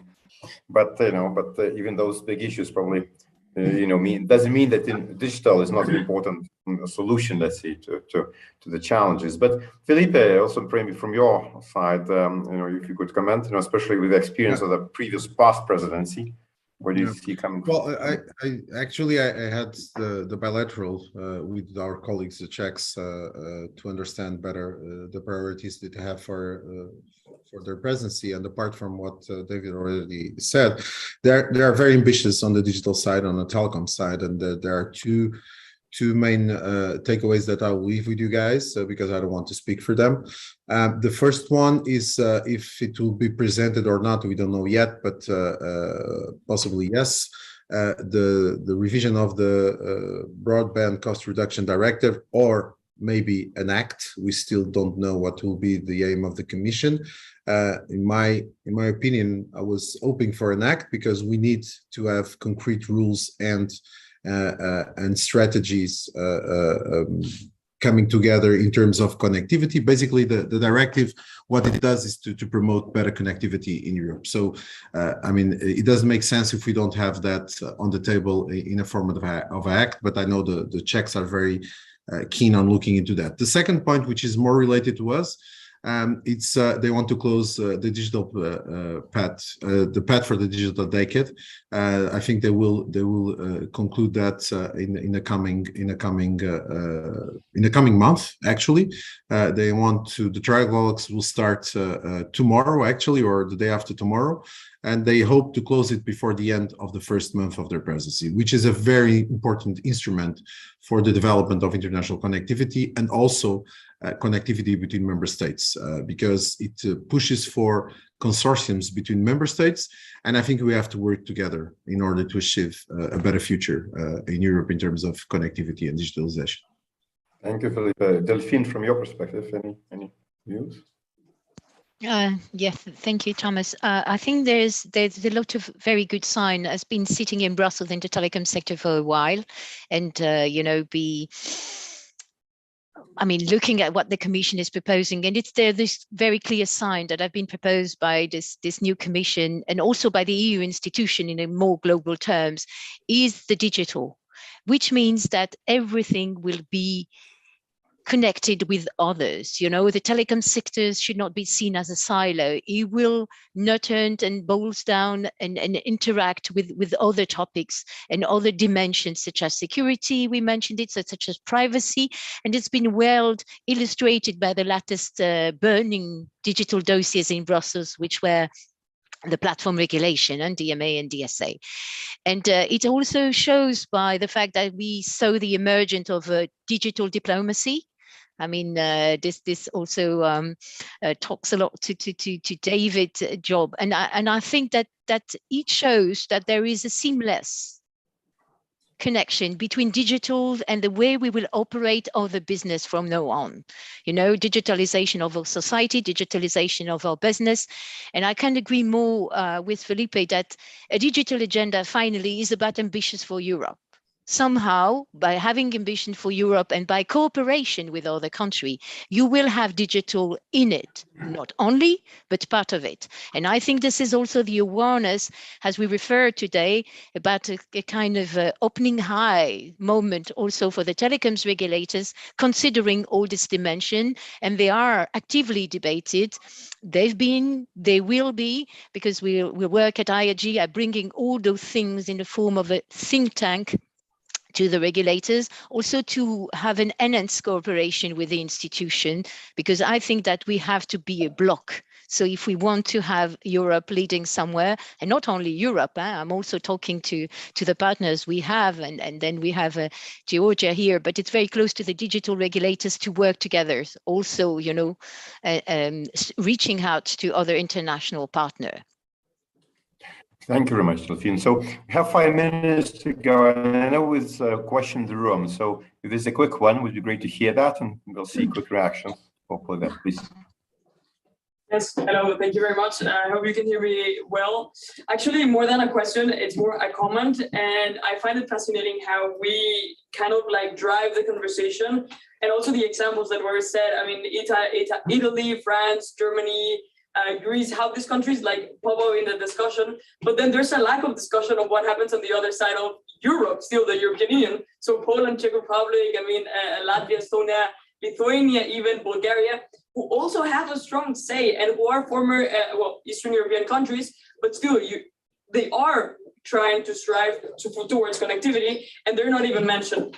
I wanted to say more than a question, it was a comment, because I kind of like feel that my question was a response to what my colleague said. What the Czech Republic is doing right now is actually, it's pushing for an initiative which is called the 3Cs initiative, that despite being born out of business, it actually strives to address exactly what we're discussing at the moment. So it's actually pushing for connectivity, and beyond this connectivity is a secure connectivity that pushes as well for interoperability in the entire region. And it actually aims to address as well this lack of investment coming from the states, and to push for investment in the private sector, which is one of my point of research at the moment. I wanted to comment as well. One of the speakers, Mr. Daphne Burnett, sorry, I cannot read the name. Yes, you mentioned that we need to become a bloc. Yes, it is true. But once again, I would like to put forward my perspective in this sense. Yes, but the inclusion of every single member and every single voice, also taking into account the Eastern partners. A quick comment as well for Mr. Batista. Yes, we don't only need concrete rules. We need also concrete actions. And I think there needs to be a higher emphasis on not only rules, not only regulations, but actions, effective actions. And I said this with a strong determination, and I would like to have your point of view on this. So thank you very much. And as a Lithuanian myself, and Lithuania being a member of 3Cs initiative, I very welcome the highlighting the Eastern Europe contribution as well. But rather than giving like a specific response, like allowing this response to a specific question, because we usually have 2 minutes, so I'd like to give everyone like 30 seconds to, and you could use, the way you want. Make an announcement, maybe, David, maybe they still highlight something on Global Gateway. So with that, I see first maybe Felipe, then Walter, and I'll move through. Yeah, Felipe. Yeah, thank you. Very, very quickly. First, just a quick reaction to what was just commented now.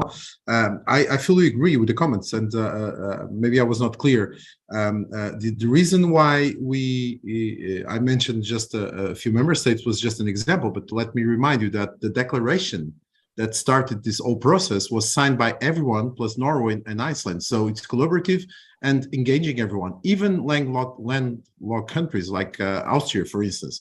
So no, everyone is on board. They must be on board. Regarding the rules and the actions, probably I didn't explain myself well. What we had before was a directive on the broadband cost reduction.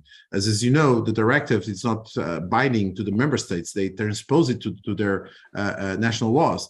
So what I was saying is that instead of having a revision of this directive, we should have a regulation, an act, in order to make happen concrete actions. Because without those rules, without a mandatory imposition that the member states have to work together, probably they will not do, and they will just accommodate to their national laws and to their national requisites. So I mean, I agree. Felipe. So let's move. Sorry, just I'm one kind of announcement. being a bit Just rude, one but- announcement. I invite everyone to contact Anacom and also IRG, because we're going to have a big conference towards the end of the world on international connectivity, and I encourage you all to participate, especially because it will be in Sinj, where the beaches are wonderful and the fish is wonderful as well. Bye. I can attest to that, So, and then maybe Walter quickly, and then I know we overlap.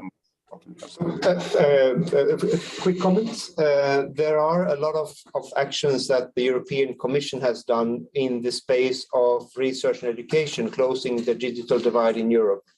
A lot of money, I think it's almost 53 million euros have gone into the last year to try to make sure that all of Europe, all of the research and academics in Europe is on a connected fiber, basically offering at least 100 gigs to all the research and education institutions. I think this is a fantastic achievement, and that is completed as we are speaking. So that is something that I'm very happy for. Next steps are looking forward. What can we do to improve connectivity forwards with the other, and then I will also say with intercontinental connectivity, but I'll stay there and we'll continue discussion. Thank you very much, Walter. So sorry, I'm being a bit rude now, but sorry, David, on your side, any final comments? I think partnership is the way to go. I spend a lot of my time now discussing with other partners around the world. We were discussing digital connectivity with Australia this morning. We'll be discussing with Japan very soon. We have the launch of a working group under the Trade and Technology Council with the US in a week or so.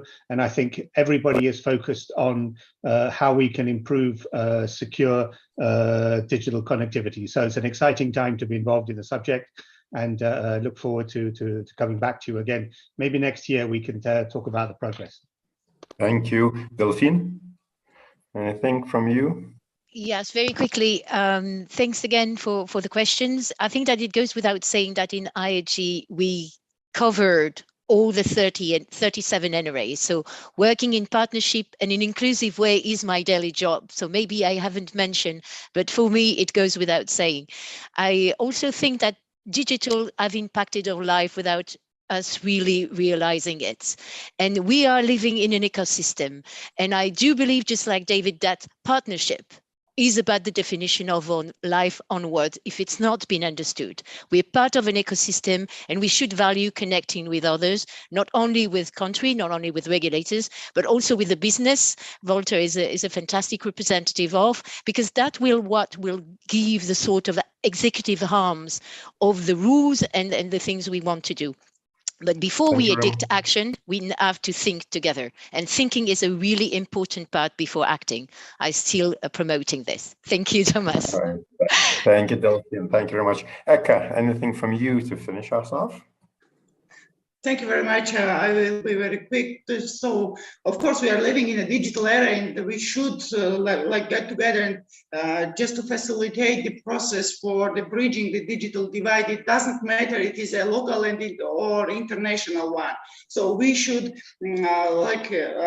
do everything just to cover all the territory and to bridge the digital divide between rural and urban areas in a local level, and between the regions or between the countries in an international level as well. So we have the very, very ambitious digital agenda, of course, and Georgia, of course, follows this agenda. And of course, it's very, very important that just to think about the security.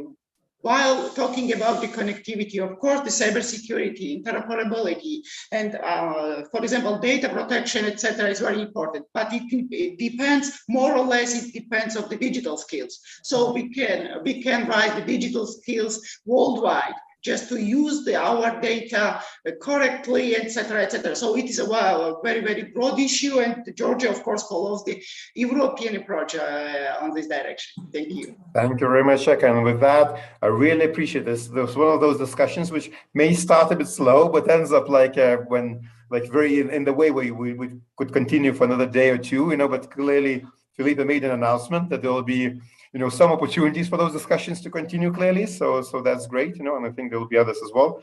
But I would be amiss if I didn't, before finishing, I wouldn't thank Manuel Costa Cabral from Anacom Portugal, for putting this whole panel together and bringing us all together and being the brains and then the hands and everything behind this. So, and thanks, of course, to everyone here contributing and everyone so actively participating, both on chats and on site and integrating those two platforms.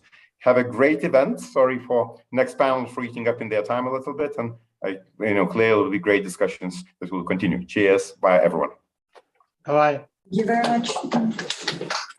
Bye. All right. For the next session, we're actually still waiting to arrive in any second. So we will be returning in 5 minutes.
Yeah, just that you don't miss the party.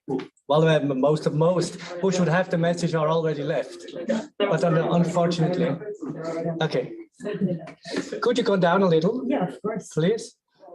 So, okay. Apparently, it is difficult to find the place because it's halfway between here and Trieste, and it's a door that nobody would suspect it leads somewhere, and we expect quite some people getting lost this evening. So, could you go down a little bit? So, what could you go up so that we see the picture here? Yes, yeah. So this is halfway between, and now here should be an arrow to go on. Here, on this arrow, please. There is nothing there. Here is an arrow. Here is. There is not. There's no arrow there? I can't. No, because it's on the screen. The arrow is on the screen. To click on this arrow. Oh, that arrow. My apologies. I was looking for a red arrow. Okay, so this is the street. You would not expect that here in this building there is a hole. Can you click on the next? There's a whole door. Could you click on the next? Yes. See, this is the door where we should this evening we should go in. Okay. There should probably be a sign, something at EuroDIG, but it's easy to miss. Yeah. Now you can maybe click one more. And then you go through this industrial area. Click again. And then you come out in a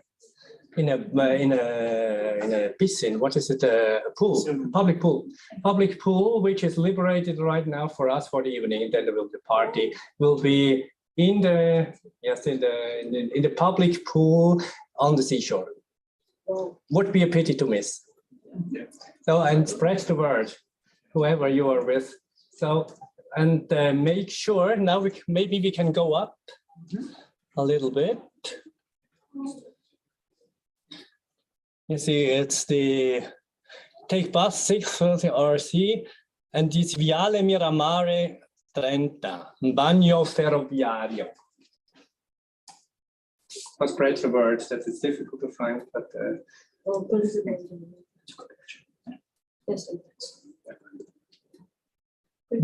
okay. There's also on the wiki, the wiki, there's also a mention including a Google Maps address. But it's not easy to find. Okay. Thank you. Here we go. Good. And now, if possible, I should have the other link. Thank you. So, 1 second. Okay, drafting. Is your own time?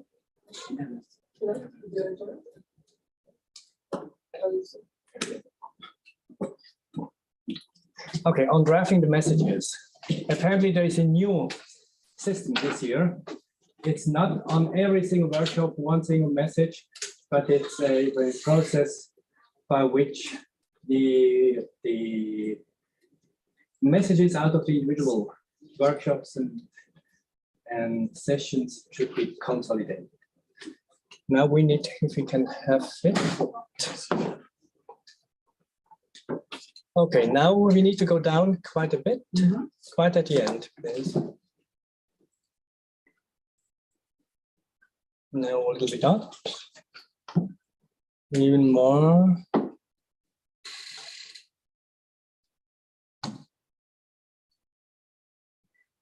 Reporting.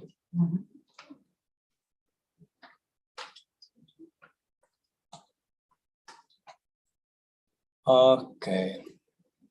Now we see if the green consent on the message before 30 minutes at the end of each day for each focus area, which is probably a little bit short by now. We have to report us. I understand you want to report us? No? No, that's Marco. Oh, it's the person who is missing. Oh, that's unfortunate. Yeah. We can try collectively deliberate. I mean, yes. Right,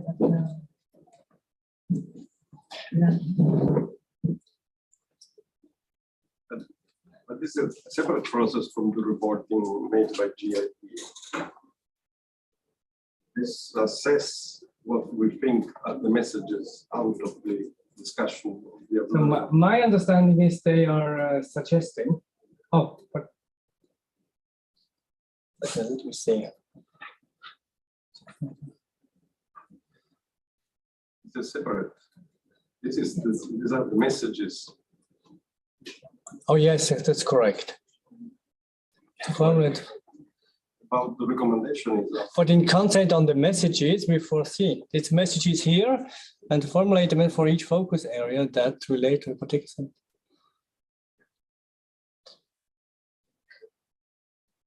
Well, what I suggest is there should be someone with a draft. Yes. There should be someone with a draft, but for some reason, that person is not here yet. Should be joining us online. So maybe we could wait a few more minutes, even though we've already quite. Yeah, and we're having contact with the organization. He's in the wrong room. Ah. He's 20 minutes. He's in the wrong room. 1 second.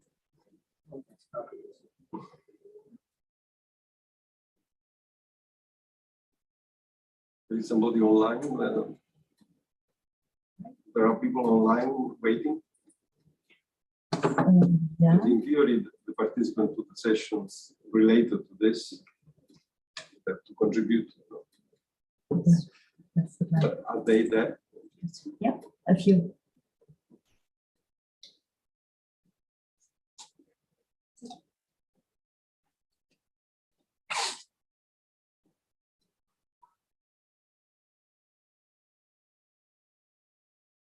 so.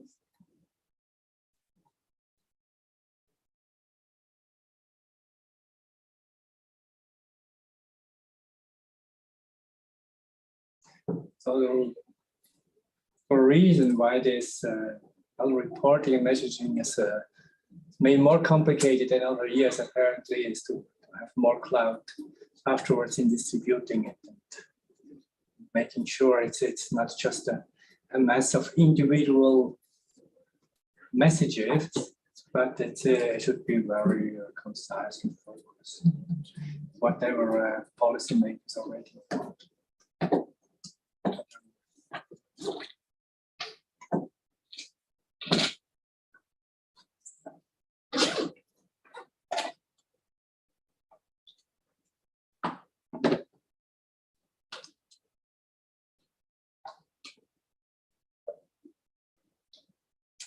I'm gonna try to find him in a different room. Do we know whether he's in the building in the wrong room? It's for sure. He's here. Ah. Sorry, I'll take over because I've heard you mentioning me. I didn't want to jump in. I thought you were talking about someone else, but I'm in the room, and if you need me to go ahead with reading the messages, I'm ready. I think you can start. Yeah. Also, so please tell us, so what did you prepare? Yes, there have been 3 messages that came out from focus area. 1, if your colleagues can display them, I can read them on screen, or otherwise I can just read them out loud. They're in the presentation that have been also sent earlier today in the PowerPoint. So I'll wait exactly so everyone can see them. Apologies for the delay. I was told to join the main room. Turns out it's not the right room, but happy to be here with you. I'm Marco Lotti from Geneva Internet Platform. It's my pleasure to be with you. I've been one of the rapporteurs for this EuroDIG as well as for the previous editions of EuroDIG. And I must say that as every year, this task is not easy. And I mean this task reporting and also condensing messages from each day. This year is especially challenging because we tried to squeeze in the whole sessions into 3 messages grouped within each focus area. So let me run these messages by you and see whether there is rough consensus. As has been explained probably by also my colleagues, the idea is that we have a rough consensus on the content of the messages now. There's no need to go, if you pass me this term, into UN drafting with commas and polishing the messages. The idea is to have an agreement on the factual and factualities and the content that is in the message. You will also have the chance to go back to the commenting platform provided by EuroDIG at the end of the EuroDIG conference if you want to add further comments. So without further ado, let's jump to the first message. And I'm going to read it out loud. There needs to be a discussion on the potential impacts of EU overregulation of digital technologies. Not only would it harm small and medium enterprises, SMEs, in their growth, but it would also lead to more sluggish global digital development. Specifically, when it comes to regulating the internet infrastructure, we should pay attention to avoid collateral damages to the services and operators in terms of economic costs and availability, and not to fragment the global critical infrastructure of the internet. Any regulatory initiatives aim at creating sovereignty in a particular field, an IS directive or DNS for EU, must be well examined to be sure that they do not harm human rights online and are in line with the democratic multi-stakeholder principles. It's a long message, it's a dense message. I've tried to read it also as slowly as possible because the concepts need to rest a little bit. I see that in the chat, being online, my first attention is caught by the chat section. There are no objections, there are no precise comments. I see hands being raised in situ. Yes. You can just. During the microphone? No. Yeah, you can just go. Okay, so can you put it back so that we can actually comment? So I'm the first one. So I'm not sure where. I mean, maybe this comes from the first workshop of this morning. No, I don't know. No, it doesn't come from our workshop. No, the first one, the one with the Google lobbyist and the Hungarian lady. But yeah, this seems totally skewed to me. I mean, okay. First of all, I think that there's also needs to be a discussion on the impact of under-regulation, because I mean, if you look at the European market for 20 years, I mean, it's interesting. I mean, I come from a European SME. We have suffered the effect of under-regulation, and basically the big tech companies being able to do whatever they wanted to build walled gardens and stifle competition and take over the market. So maybe if we need to have a discussion, we need to compare the effect of over-regulation and under-regulation together. And in terms of harming small and medium enterprises, I mean, I'm representing a small and medium enterprise from Germany. I say exactly the opposite, so that under regulation can also damage it. So I think we really need to examine the substance of the individual regulation. But I mean, this kind of blanket state over regulation harms SMEs and leads to sluggish growth. I mean, this is what Google says, but it's not what the rest of the industry thinks. And yeah, in same for, I mean, later, okay, regulating, sure, if we regulate the infrastructure, we should pay attention to avoid damages and fragmentation, but yeah, it depends what you mean by that. Do you want to discuss it? Very well, just a proposal, I would say, if you, instead of all regulation, the right measure of regulation, then it's fine for me. Yeah, I mean, as we want, I mean, or just regulation. I mean, it's fine to discuss the impact of regulation. No, I think here it goes about the measure, how much regulation. It's all regulation goes out. It's not the content. There is some yeah, maybe we can to say. Yeah, if I can quickly jump in on this, I was not the rapporteur for this session, but I was in the room during the discussion, and I remember 2 out of 4 panelists discussing only overregulation. I fully understand the comment that has been made, and in this regard, maybe to reflect it in the comment, maybe instead of just mentioning overregulation, and when it says not only would it harm, etc., maybe we can add a sentence that would say striking a balance or assessing the or balancing between overregulation and underregulation when developing new regulations, something along these lines. Would that make more sense? Since I was one of the panelists, I know that I personally spoke about both sides. Excellent. Yeah, If I can have a quick question, because I thought this event, the European Dialogue on Internet Governance, is already a platform for discussion between different stakeholders. So I'm wondering why the message itself has little substance and just says there must be a discussion. What is the outcome that wants to be achieved? I mean, if this is just a sort of a simulation that we are all participating to facilitate further discussion without any specific outcome or potential action, I don't really see the point to meet this once a year, say, let's discuss it some next time, and then nothing is being happening. So just from the practical point. Also, if I may, I mean, 2 out of 4, we're discussing overregulation. I mean, 2 out of 4 does not seem really representative to discuss whether to choose the word overregulation or underregulation. I mean, it's also very in the air to say, okay, what is medium-sized regulation? Sorry, that vague notion is not working. If you stick to only EU regulation, okay, but still, there needs to be a discussion on the potential impacts that should have been already discussed. Yeah. What are the actual potential impacts that were discussed and now put it forward? Yeah, okay. Now in my role as a moderator here, well, it's about rough consensus. And rough consensus, of course, means a race to the bottom. So if you do not have rough consensus on something, we have to go down, just water it down until we have rough consensus. This is why, to answer your question. Marco, thank you for the work. So it's not a decision to you, but we think that we have to take in account all the workshop that has been done. So in total, we have 4 workshops dedicated to that.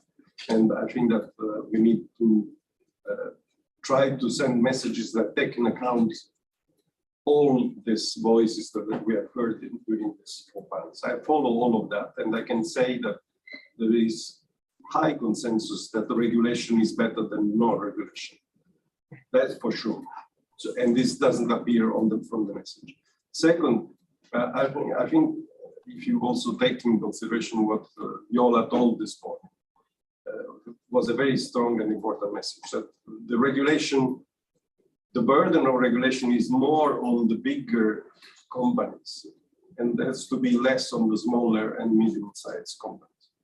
So if we interpret the efforts of the European Union in creating regulation in this sense, I think that this has to be welcome, because the desert that we have currently of the European companies in this field is due to the lack of regulation for 20 years. And there is no doubt of that. So then there is, as a third, in this scale, at the third point, I will put the fact that there is a potential risk of overregulation. Potential overregulation need to be monitored, need to be accurate counter, and as has been said very correctly, in the regulation is made through different degrees of documents. Some documents are more cogent than others, and others are subordinated. So if we stick to the fundamental, I think that the fundamental are taking in account the human rights and are going in the right direction. Then if you go down, could be that at a certain point there could be the risk of overregulation, but it's far away preferable to the situation that we had until yesterday. That's no doubt. And this, I don't think that in any of the 4 panels somebody put in question this point. So I think that we need to change the wording because it doesn't correspond exactly to the majority of what I've heard this morning. I do agree that the wording needs to be changed. Okay, if I understood correctly, I took very good note of the comments that you all made now. If I understood correctly, wording has to be changed, but it regards specifically the first part of this message, which is this point of overregulation and underregulation, which should be solved. When it comes to the second part, that potential risks could be collateral damage, avoid collateral damages to services. Again, it's quite general. Avoid fragmentation issues. Those do not seem to be so controversial. Have I understood correctly that your comments are precisely regarding the first two sentences, from there needs to be a discussion until it would also lead to more sluggish global digital development. And the second part of the message seems to be roughly agreed upon, or would you have other comments on the rest of it also? Personally, I can live with the second part. Maybe I can point out that creating sovereignty doesn't have much sense because either sovereignty exists or not. So maybe exerting sovereignty or applying sovereignty or something like that. Apart from this, I mean, it's mostly a tautology. So of course, every initiative must be in line with human rights. If we want to state it, it's fine. Yeah, it doesn't add much. Sorry, just to be precise, I think that the second part is fine if we start from a clear admittance that we welcome regulation. Yeah, we should start with a clear sentence. Because if not, it seems that we are criticizing regulation. Welcome regulation after 20 years. We are claiming since 20 years for getting it. Especially European industries. Even European citizens. Yeah, even public service. It's having developed. It's actually very well understood. I took good note of that. I will, after this discussion moment, I will reword the first part of the message. And again, I said these messages will also be posted on EuroDIG commenting platform.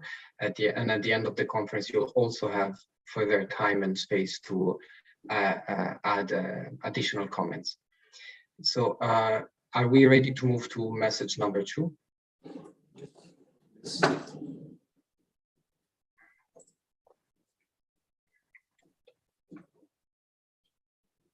Okay.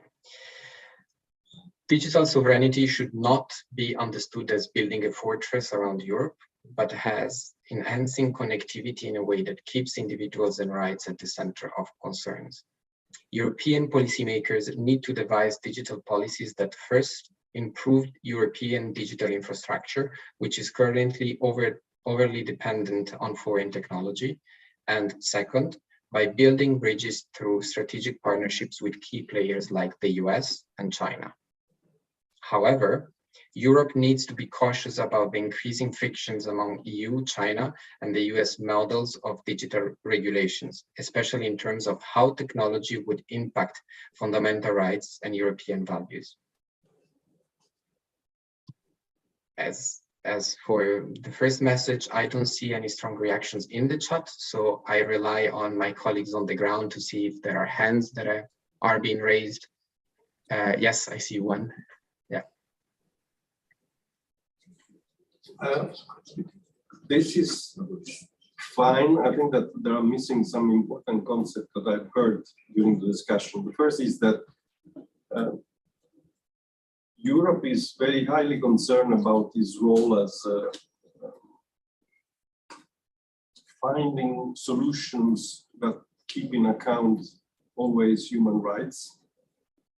It's said, but probably we need to underline a little bit more, that the role of Europe is we have a moral responsibility in the world to create rules, but these rules have not to be acted in a colonial way, but has to be a tool that is made available for everybody in the world for creating a better environment.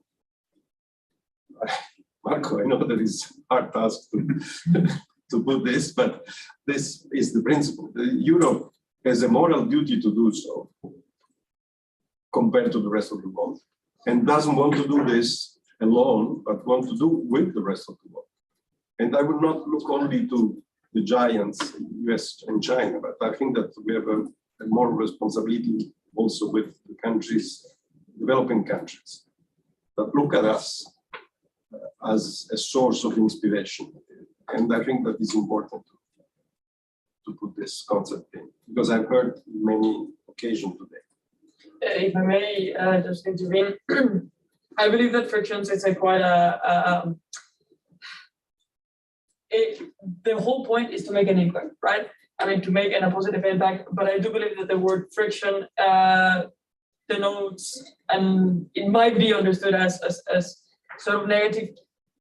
In Brussels, they were well aware, I mean, what the situation between the US and China is. But the problem, the problem is not only US or China on their own, it's our other models that could potentially be what is this word? I mean, that could potentially not be compatible with the European model.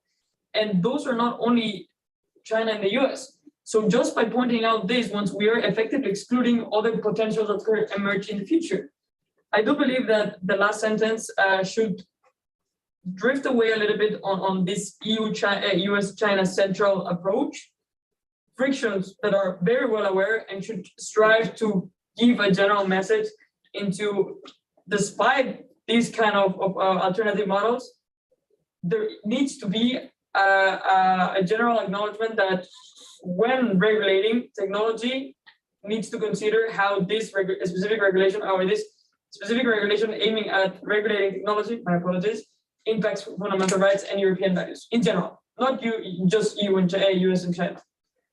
I have a problem with the wording. It's true. We may also think of the EuroDIG not only as the EuDIG, it's the EuroDIG. So it's double the size, almost double the number of countries, including UK, for example, who is really quite active in finding some new way of regulation between the EU and other countries. So we need to see as addressees of these messages, not only Brussels, but Brussels, they don't need it.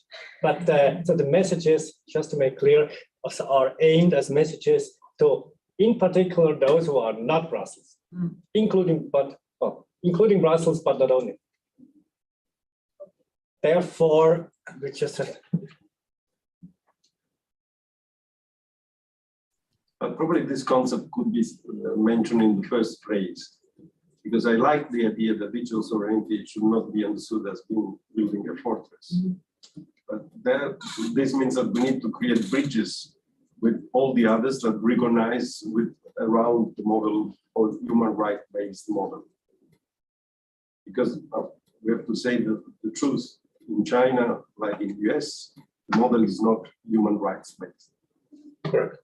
Yeah. Can I have a quick comment? Because we usually neglect like Africa from the equation because it is projected that it will be double the population of Europe in like the next 50 years. So I think there is also a different society and economy model. So by only focusing on these two dimensions, I believe we are limiting ourselves to what we can potentially be in the future. But of course, with this message, we're not going to solve the problem. But to stimulate discussion in the right direction, we need to be precise. I mean, also Latin America. We're in Latin America here. I mean, so if I'm thinking about possible wordings, and I will suggest a few after this session. But I was thinking if a way of a possible one, combining the first remark with the last one, would be mainly editing the last sentence. So probably the last part of the message would turn the message in a positive outlook, not in the negative one, as we said, that despite these frictions, as the comment said, situation is different, and including a part that says that the Europe is promoting a values-based approach on human rights, which is okay. I wouldn't personally phrase it. It was not mentioned colonial or moral duty because those type of words I would shy away. But I want you to understand what I'm hinting at. So it's basically rephrasing the last part of the message, which with a positive outlook that despite difference in different models, European Union is pushing for its own, or Europe is pushing for its own, which is values-based and it's anchored in the core values of humanity, human dignity, rule of law, etc. Would that be a common denominator that captures more or less what we have said, we discuss now? And I'm basically, yes, I'm just wondering what we do through strategic partnerships with key players. Like the US and China, this really looks like as if you were for the EU. But I don't see Algeria really thinking about strategic partnerships in the digital matters with the US. And so we just have to, this strategic partnerships I'm not comfortable with.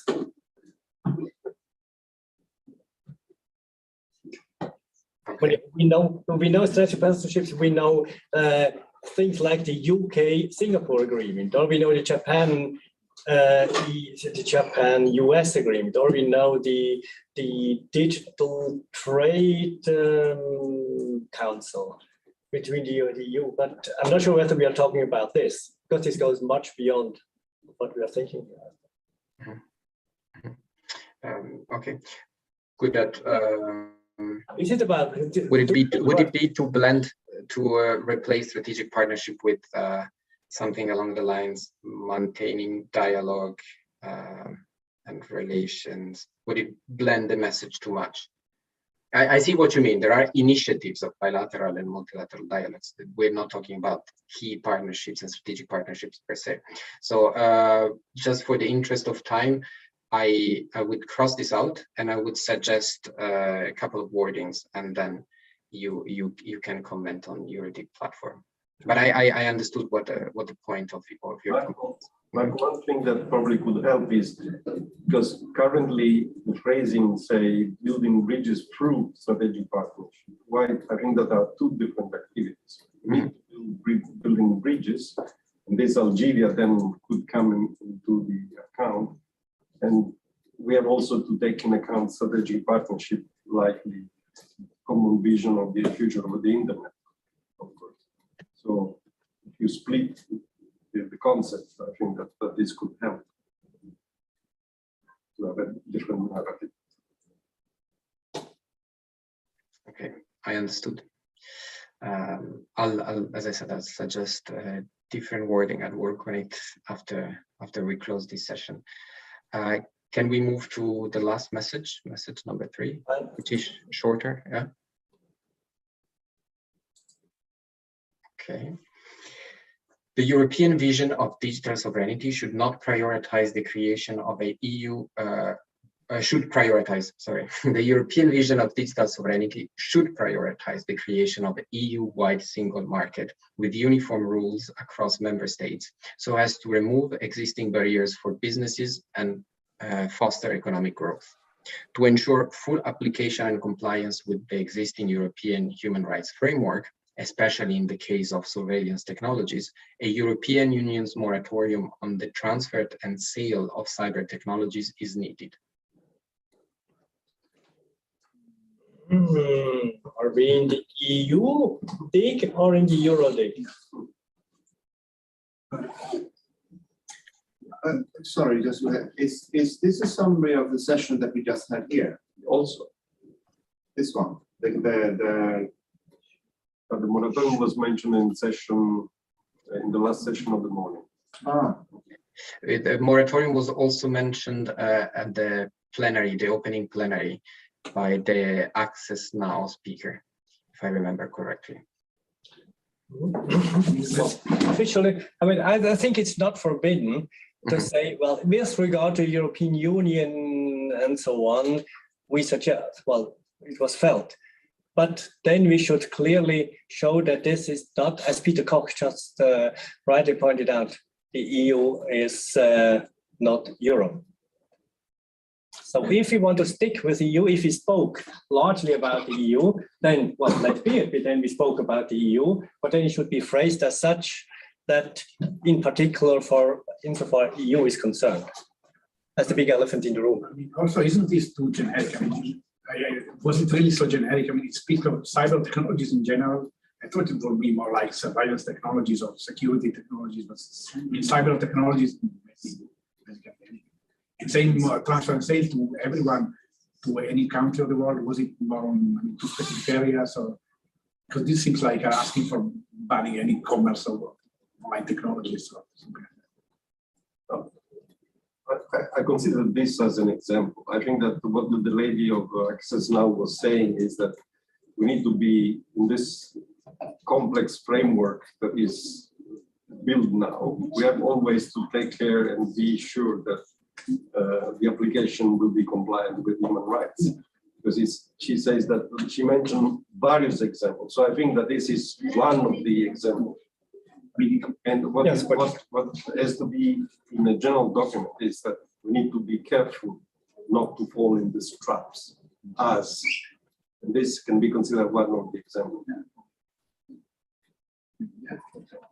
Yes. But as such, I think the second part which is not really just an example and then really goes too far, because cyber technologists quite everything that this would mean don't sell any garage door or equipment would also fit the bill.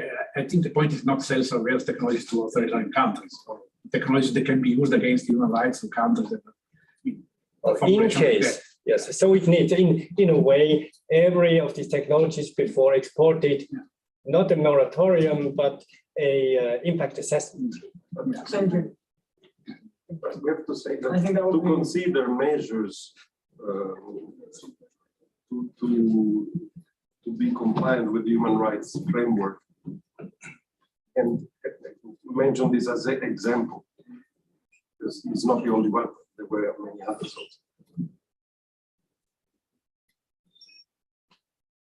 Okay, this is well noted, but the first point, whether we are talking about European more broadly or specifically EU market, has not been answered. And I think the decision is not up to me. So is there a rough consensus in the room along the lines also of the comments in the chat? European vision versus EU-wide single market wording. European being, of course, broader, EU-wide single market wording being narrower.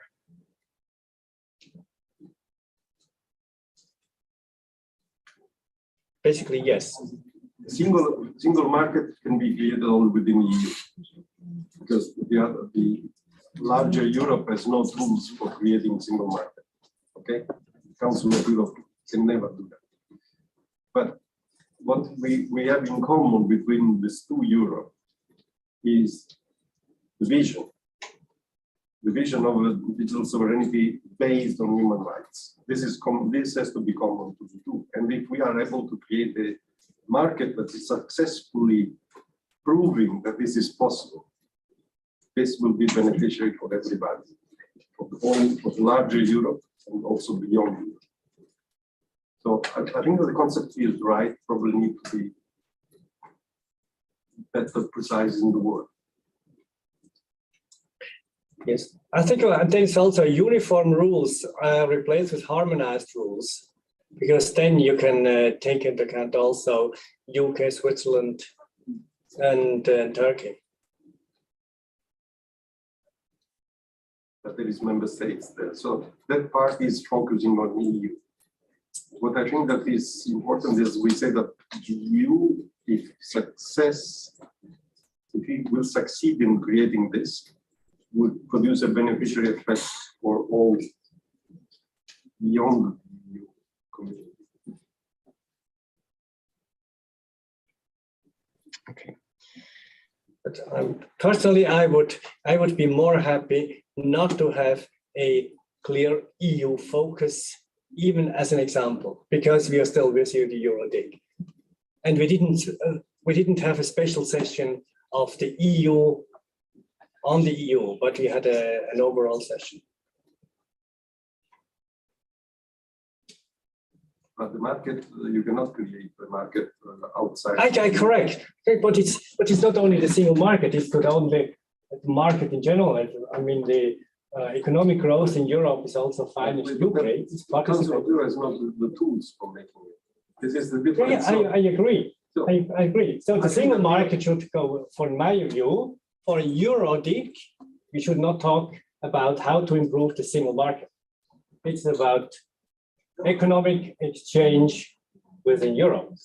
We can talk about the single market if you think that this is a model that can then be replicated and adopted, and is based on something that we have in common with the other countries of Europe, that is human rights based.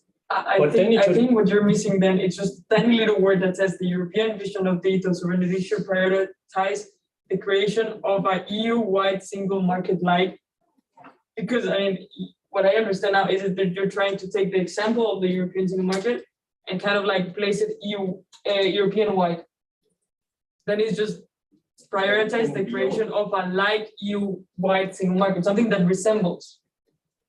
And beyond. And beyond. If we succeed in Europe, that is the misunderstanding there.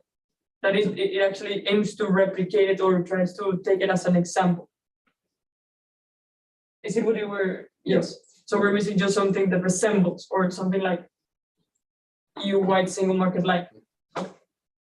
Should use the opportunity.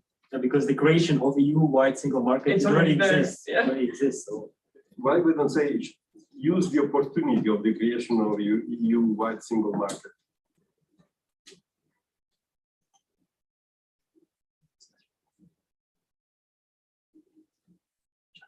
So the message to UK should be happy that there is an EU single market and follow its lead. No, it's be happy that you're no longer in the EU, but you can follow the one that is being resembled at the European stage. but then the question is Europe like the Council of Europe member states? Is it like 100 kilometers away from our borders? So I mean, in a practical sense, it's a little bit more difficult. Would it be a little bit more difficult? But the idea remains that we need to strive towards it. I mean,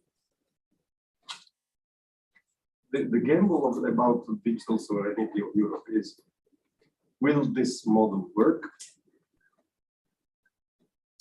The Chinese think that will not work, and the US think that will not work. The endeavor for us is to make it work. If it works, then this could change the paradigm all over the world, including for the UK.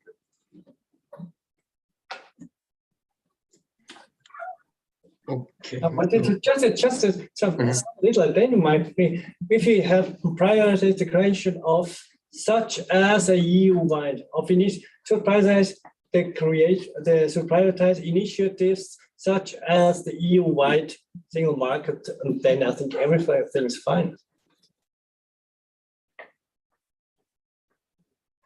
Okay, I took good note of that. I will include it in the message. I do not see any other objections, nor in the chat, nor from what I can see on the small screen, small view of the participants in the room. I don't see any hands. Again, I will include all these comments and reflect them in the second draft of the messages, and you will also have the chance to comment on them after the end of the conference as of tomorrow until the end of the week, together with the full reports from each session. Thank you very much. I hope to see you in C2 tomorrow.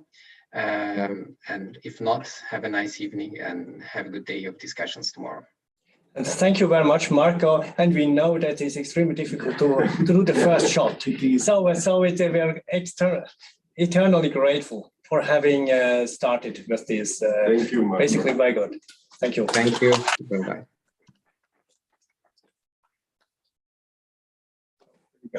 so much for this. Because we're the This was one of the best discussions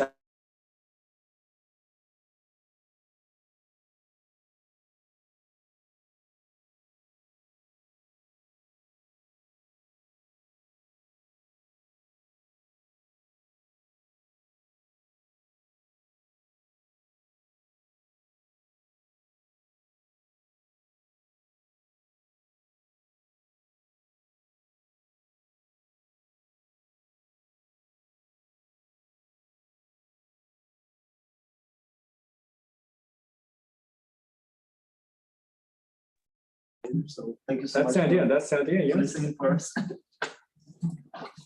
And we're gonna present our youth messages tomorrow. So yeah, try we to also see. expect